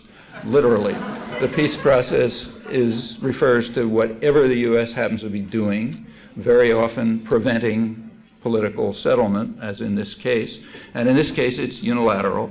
And therefore, and it's not a pretty regime. It's harsh and brutal and has been from the beginning, still is. Therefore, the U.S. and Israel had to vote against that qualification. Well, that was 1988. Okay, within a couple of years, just a few years, 3 or 4 years, the United States had been compelled to shift its position on South Africa. It had been compelled by popular action, including divestment campaigns, which didn't really affect the companies very much, but had a big symbolic effect on undermining U.S. Actions which went around. I mean, there was technically an embargo, but U.S. trade with South Africa increased under the embargo because they weren't paying any attention to it for the reasons I just mentioned. But the popular campaign shifted it. On the other case, they haven't yet shifted it, but they could. And the same is, and in fact, there are proposals for divestment campaigns on that. And on military weapons, yes, definitely. Now, you have to, of course, understand that when you talk about military producers, you're talking about virtually the whole high-tech economy. Okay, like you can't pick out the military producers and leave the rest. As I mentioned, military production has been the cover for almost everything. You know, computers, lasers, telecommunications, the internet, automation, you know, you barely mention anything, practically all of electronics. In fact, if you look at government spending, you'll notice, if there's scientists among you will certainly know this, that in the last couple of years, spending on the biology-based areas has been rapidly increasing. There's a reason for that. Every senator and guy in Congress, person in Congress, no matter how right-wing they are, in fact, the right-wingers know it better than the rest, understands that the way the economy works is you have to have a dynamic state sector in which the public assumes the costs and the risks, and if anything comes out, you put it into deep corporate profits. That's what's called free enterprise when you take an economics course. That's the way it works.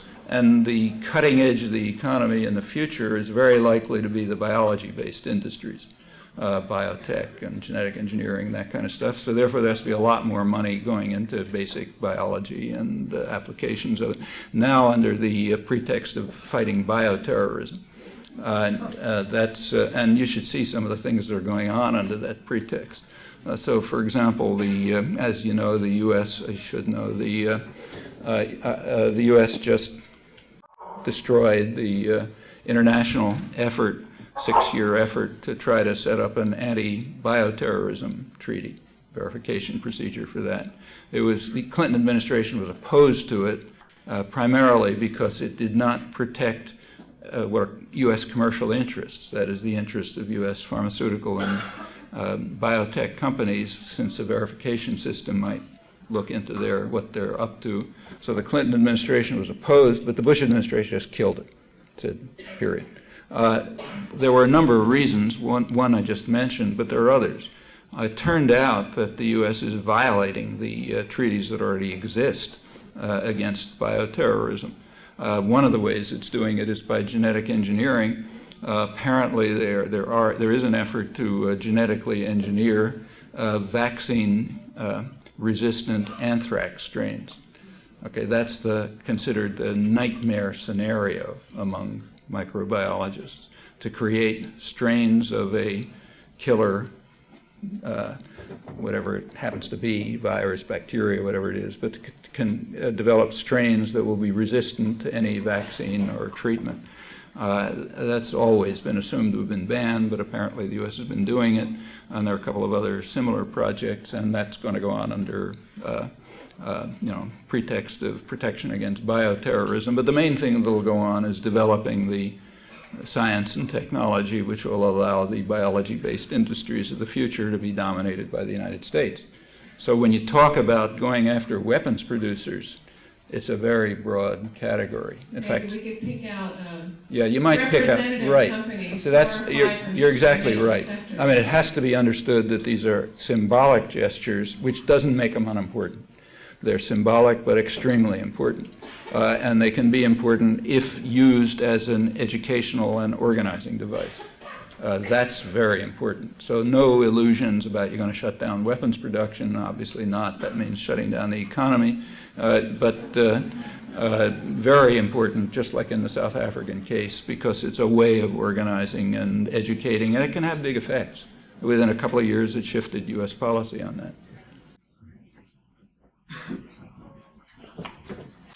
Thank you, Professor, for coming. I love your talks and books. Just want to say that. I have a quick comment and a question, if you don't mind. As an Egyptian American, I lived on both sides of the fence for 20 years each. And I will tell you, as a comment, as an Egyptian, the only way we change presidents is to have them assassinated. and when we hear the U.S. is interested in democracy, we giggle, really giggle, because it makes us laugh. That's my comment. My question is, the hearing last December had an excellent article about the Carlyle Group and the relationship between senior Bush and the Bin Laden's family and the floundering defense industry and how they're pushing for war. Would you be kind enough to allude to that, please? About the relations between the Bush family and Bin Laden's and the defense ministry, the defense industry, the Lockheed Martin big contract for $100 billion.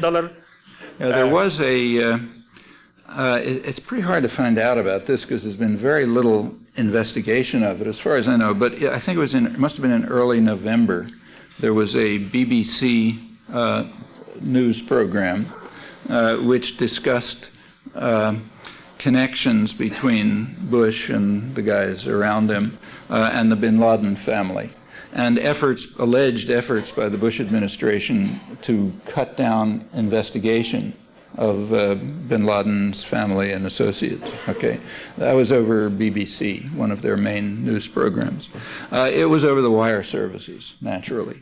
I didn't see any reporting of it. Actually, I happened to be in India at the time, and the Times of India did run a report on it. But when I got back to the United States and tried to check up, I couldn't find anything. Maybe there was. I didn't really do a full database search, so maybe there was some reporting. But as far as I know, there has been no further serious investigation of it. But it's very likely, you know. I mean, if anybody were to look into, say, Cheney's operations, it looks very likely. I mean, I don't know enough to prove it, and I'm not sure enough is around to prove it, but I'll bet anything that it's going to turn out that Halliburton, his company, was getting a very substantial part of its profit from Iraqi oil and Iranian oil and natural gas through various offshore companies and so on. And as soon as you start opening this can of worms up, Enron is going to look like a Tea Party. But nobody, and that's, I suppose, why nobody's looking at it. Notice there's only one way to get answers to these questions. Corporations, remember, are totalitarian institutions. They are the most perfect totalitarian institutions that humans have ever created. Totally totalitarian. In fact, their origins, their intellectual origins, are more or less the same as those of Bolshevism and fascism. Go into that. But they are totalitarian institutions, and they're almost unaccountable to the public. Almost. Not entirely. Congress has the capacity to investigate them. So Congress can subpoena records of the totalitarian institutions and has occasionally done so. There was one major case, and most of our knowledge of multinational corporations comes from this one series of inquiries, namely the Church Committee around 1975 this is right in the wake of all the the activism and the popular movements and anti-war movement, the whole business. There was a lot of turmoil in the country, and in that context, Frank Church's Senate committee did carry out a series of investigations of multinational corporations, many volumes, and they're very interesting. So practically everything we know about the energy corporations comes from the inquiries of the multinational oil, MNOC, multinational oil companies' inquiries of the Church Committee. And they could do it in this case too, but nobody else can do it. I mean, there's no way for you and me to get access to the internal records of these totalitarian institutions. They're protected from people, except through the parliamentary inquiries, congressional inquiries. So pressure on Congress could, in principle at least, lead to inquiry that could answer these questions. There's almost no other way to do it. I mean, investigative reporting can pick up bits and pieces, but to really get to the heart of it, you have to be able to subpoena the basic records. It's kind of like, governments do declassify documents, not everything, but at least some. Governments, at least more governments that have been under enough pressure so they've become more or less free, like ours, are to some extent accountable to their citizens. You can get a fair amount of information about what the government's doing to you. Incidentally, most of those of you who've worked on secret records, declassified records, will know something which shouldn't be a secret. Namely, there's almost nothing in them that has anything to do with security. Almost everything in them has to do with protecting the government from scrutiny by the public. Just do a careful study sometime. That's what you find. They want to protect themselves from public scrutiny. So say take what are called clandestine operations. Who are they secret from? Like they're not secret from the targets, obviously. They know all about them. They're not secret from the other states that are hired to carry them out. They know all about them. They're not even secrets from the media. They're just kind of low enough levels, so you don't have to report them. They are mainly secret from the population in the United States. That's who they have to be kept secret from. And when the documents come out, 30 years later, that's what you find out. But governments are, at least to some extent, accountable to the public. Corporations are not. And therefore, it's really hard to pursue. It's a very important question and hard to pursue. I mean, frankly, I don't think that George Bush there'll be much about him. He's too small a player. He's a nothing person. But the people around him, they're important. And probably there are huge scandals. They're just barely beneath the surface. Thank you. Actually, I did a lot of research on the connections between Bush, the CIA, and 9/11. Mm-hmm. And Kevin Danaher had the idea of demanding a congressional inquiry because there was just so much information all over the internet.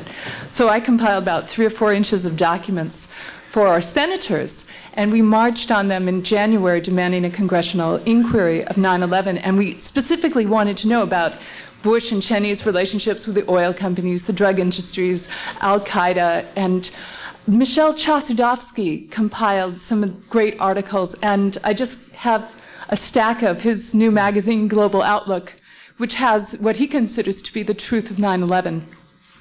And shortly after that March, both Bush and Cheney asked Congress to limit the investigations to just the CIA's failure and how to prevent the next terrorist attack, and just completely missing the bulk of our questions. What you mentioned about the microbiologists, Michael Rupert did a lot of investigation on that, and he spoke recently in San Francisco. And we felt what was significant was that they were targeting the United States and trying really to criminalize dissent in this country. Who is? Oh, with the attack on the World Trade Center and the Pentagon? Yeah. Look, let me just tell you, I mean, I've read most of that stuff, and I don't think it's credible. I really don't. I think it's very unlikely that, I mean, part of it is going to be true. Like the connections between Cheney and those guys and the energy corporations, that's going to be a can of worms. But the idea that the CIA or U.S. intelligence had anything to do with blowing up the World Trade Center, in my opinion, that's pretty outlandish. I've read Chossudovsky's stuff and other things, and I really don't think... And Jared Israel? Yeah, and I don't... Oh, Jared Israel stuff, in my opinion, is off the wall. I don't think it counts as evidence. I mean, you have to look at it and decide for yourself, but my own judgment is that that's very low credibility material. The internet is a very valuable instrument, but it's also a lethal weapon. You can put up anything you like. You don't need any evidence. You can make allegations. You can refer to this bit of data and that bit of data. And you really have to be very careful about what you see there. Not that you don't have to be careful about what you see in, foreign affairs. Of course you do. But here, even more so. But what about the government story? I mean, I think that's the most preposterous. I mean, the government mainstream media interpretation of 9/11, I think it's exactly accurate. I mean, I think it was done by Al ridiculous. Qaeda, and it was a huge surprise, and it was a devastating blow to the United States. That part is accurate, I think. Oh, I disagree. Yeah, okay. I'm not saying you should agree with me. If you think that picture is credible, then by all means investigate it. But if you're interested in my opinion, having looked at it, it seems to me of extremely low credibility. But, that's a judgment call. You think it's important, by all means look at it. Incidentally, I should say that in the whole historical record that I've ever looked at, I've never seen anything remotely like that. Maybe the only thing that even begins to come close is the Reichstag fire, which is a tiny thing in comparison. But if there's ever been anything like that, it's been so deeply hidden you don't find a trace of it. I don't think governments work like that or could. And in this case, in my opinion, it would have been crazy if they'd done it. Anyhow, if you think it's interesting, by all means, investigate it. Yeah. Professor Chomsky, the name of the country that we are discussing today could have been X instead of the United States. Yeah. And the time that we are in today could have been year something instead of 2002. And when you look at the history, you see a lot of empires. And the powerful countries did not operate that differently than the United States operates today. No, but the impact of what's going on today is much more powerful because of globalization and the power of technology, and because the economy is also much global. Do you think there is any way, but throughout the history, power centers shifted. Do you think... Might shift again. However, nothing really changed in the nature of humans, and the new power pretty much operated the same way the previous one did. What do you think about globalization today, and do you think this attitude can change, or it will be just the same thing? Well, first of all, I don't agree that nothing has changed. I mean, I think the world is way better than it was 40 years ago, and it's incomparably better than it was 100 years ago, and indescribably better than it was 200 years ago in all sorts of respects. We don't live under kings and princes. We don't accept slavery. There's a degree of women's rights. There's a degree of control over democratic control over what the governments do. There's just a million things around that are. I mean, health has vastly improved. Poverty is terrible, but it's nothing like what it was. there have been tremendous improvement. It hasn't come as a gift from above. It's come from popular struggles which are hard and difficult and committed, and it has achievements. We shouldn't overlook the achievements, which are extremely significant. And they're just in our own recent lifetimes. They're very big. So I don't agree that nothing's changed, but you're right in one respect. Power acts the same way it always did. It doesn't have the capacity it once had, but it still tries. Okay, so like after September 11th, immediately after September 11th, and incidentally, this was totally predictable. I mean, like the first interview I had after September 11th, I said what was trivially obvious, that every harsh repressive force in the world is going to use this as an opportunity to pursue their own agendas more relentlessly. And they're going to do it in different ways depending on who they are. You know, like the U.S. will do it one way, and Turkey will do it another way, and Russia will do it a different way. And of course, that's exactly what happened. Didn't take any particular brilliance to see that. So yeah, they're going to try to do what they can. And you're absolutely right. I made a couple of marginal allusions to this, that when the way the U.S. acts now is not fundamentally different from the way, say, Britain acted, 100 years ago. And France in its smaller domains, and back as far as you can go in history. But with those qualifications, let's turn to the main point, globalization. First of all, what is it? I mean, globalization, used neutrally, globalization just means international integration. Okay, everybody's in favor of it. I mean, it's been the core principle of the left and the working class movement since their origins. That's why every union is called an international. Okay, everybody's in favor of globalization. Now, the term has been appropriated by a narrow sector of power and privilege to refer to their version of international integration, the investor rights version. And that makes sense for them to try to to own the term, because anyone who's opposed to their version then becomes anti-globalization, meaning some kind of primitive who wants to go back to the Stone Age or something like that. It's a bad error on the part of the critics of this investor rights version of integration to accept the term anti-globalization. They should not. We're all in favor of globalization. The question is it going to be in the interests of people or in the interests of private power? But everybody's in favor of it. Okay, like nobody's opposed to the fact that you can call up your friend in Italy or something like that. That's integration. All right, now just using the term neutrally now, has it increased or has it decreased? Well, in many respects, it's decreased. So if you look at international economic integration, there are a lot of different measures. I mean, I mentioned one. There's a technical measure, which is convergence towards a single price and wage, single market. Well, that's declining. During the period of the last 25 years, it's been declining. Furthermore, it's predicted to decline even further. Okay, so the investor rights version of globalization is predicted by its advocates to lead to less globalization in the technical sense. More globalization in their sense means they have control more of the wealth and power in the world. So that's one question. Take what Adam Smith meant by it, okay? You're supposed to love Adam Smith. The core of free trade, according to Adam Smith, is what he called free circulation of labor, meaning people can go wherever they want. If you don't have that, you can't begin to talk about free trade. Well, if we measure that, what's happened to globalization? Well, it turns out the peak period was about over a century ago. Relative to population, the ability of people to move around was higher then than it's ever been since. Not for pretty reasons, incidentally. I don't mean that the reasons were nice.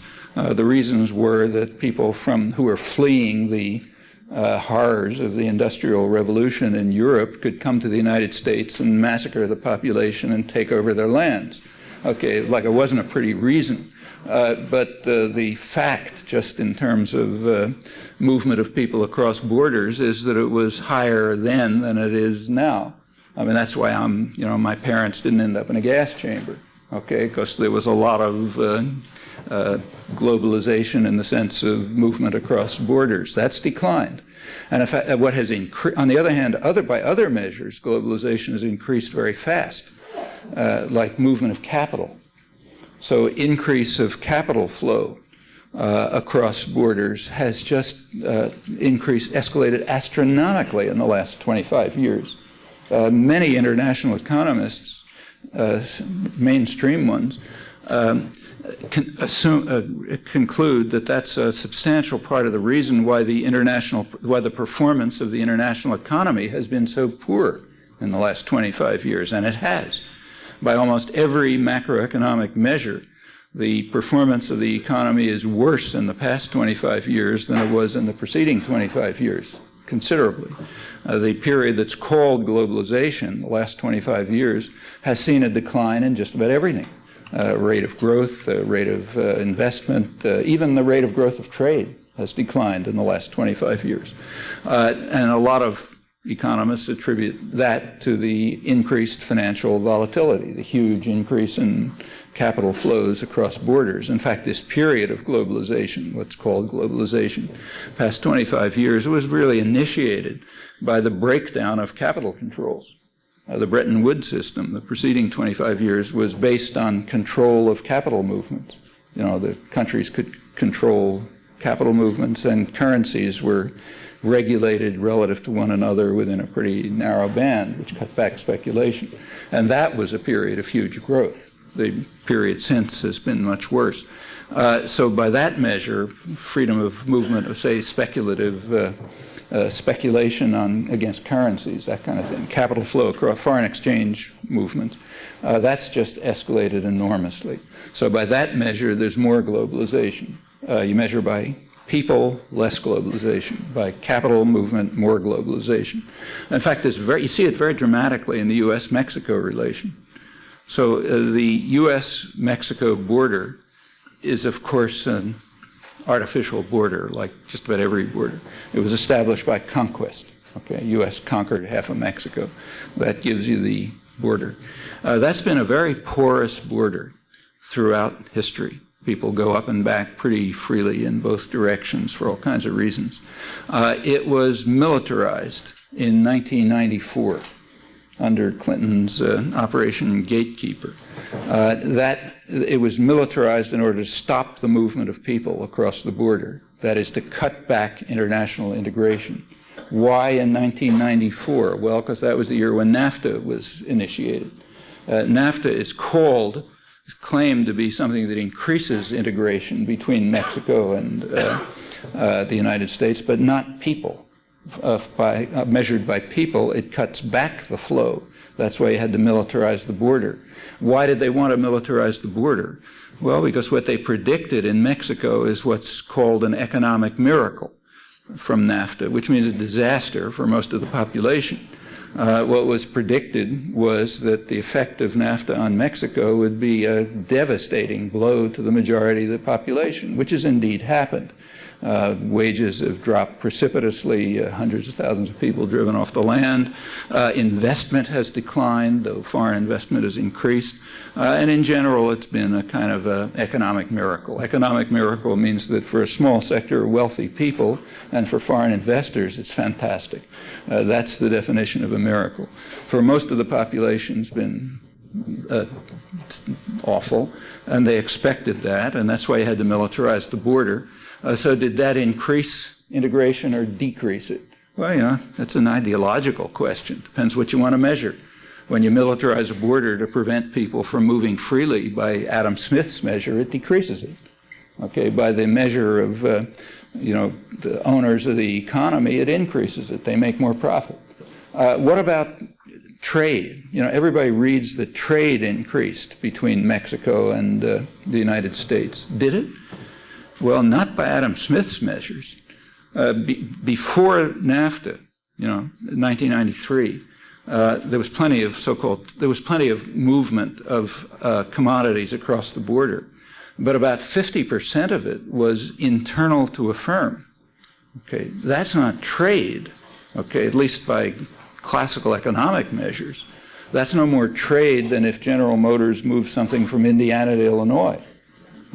If internal to a totalitarian institution, a command economy, you move something and it happens across a border, that's not trade in any meaningful sense.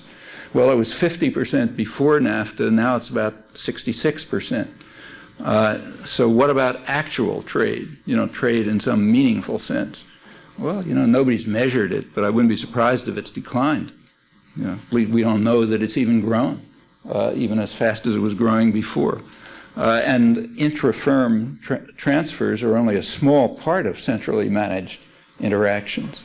There's also what are called strategic alliances, like IBM and Toshiba make some deal.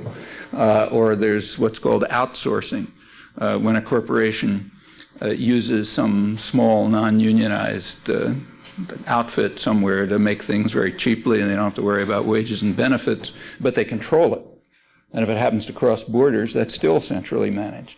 Well, there haven't been any really careful analyses that I'm aware of, but the few studies that have been done, one by, I think, Brookings Institution, estimated that around 70% of cross-border interactions are probably centrally managed in one fashion or another, intra-firm or strategic alliances or outsourcing or other devices. Actually, you could only get answers to this, one, if anybody studied it, and nobody studies it, and two, if you could get into it's the old question, the former question, if you could get into the internal workings of the totalitarian institutions that are running it, the command economies that are running it.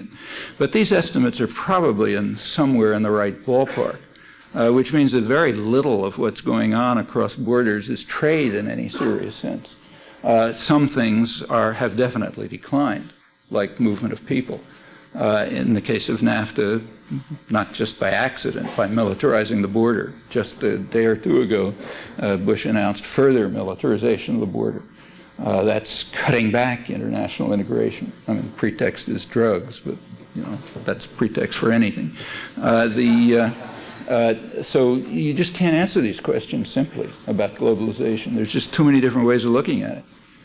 If you look at it from the point of view of people's interests, it looks very different than if you look at it from the point of view of investors' interests. Just totally different. Will there be a change over the future? Well, nobody can predict human affairs at all. Too much depends on what people like you decide to do. It's a question of will and choice. That's why predictions of human affairs are so ridiculous. But there are some tendencies.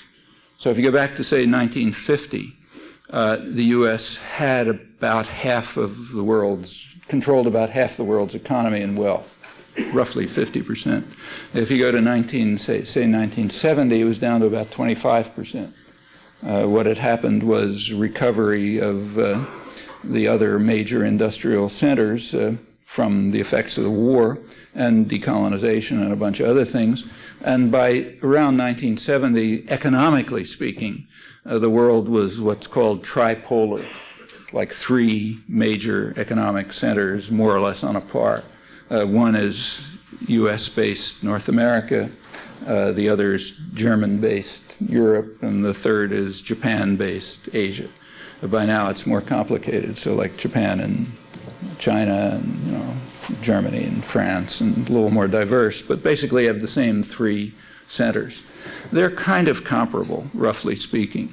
You look at resources, industrial capacity, so on. Financial reserves, actually, by that measure, Asia is actually ahead. They're kind of on a par. So you have three major economic poles in the world. You got one military force. In military terms, the U.S. is overwhelmingly dominant, but that's the only respect, the only major respect. Where is that going to go? Well, that's pretty hard to predict. I mean, remember, you go back to, say, the 18th century, the global centers of economic life were Asia. I mean, China and India were the major commercial and industrial powers. Europe was kind of a backwater. That changed for, not pretty reasons over the next couple of centuries, but it could go back that way. There is interesting scholarly work that suggests it might go back that way. We don't know.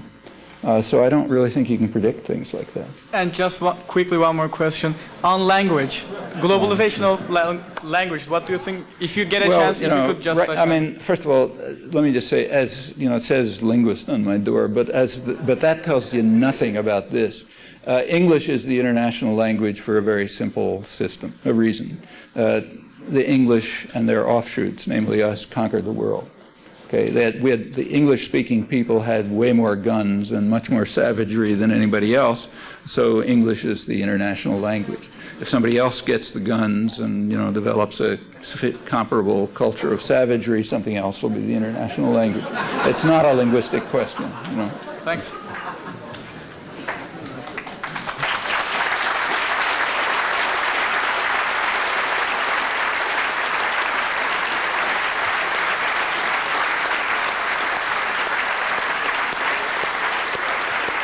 I want to take just a moment to acknowledge our many volunteers who helped make this evening possible.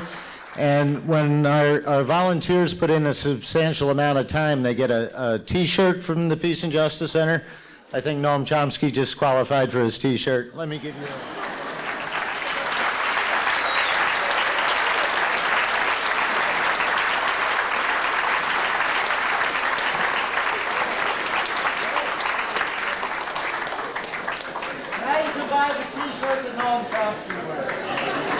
Thank you all for coming. Thanks,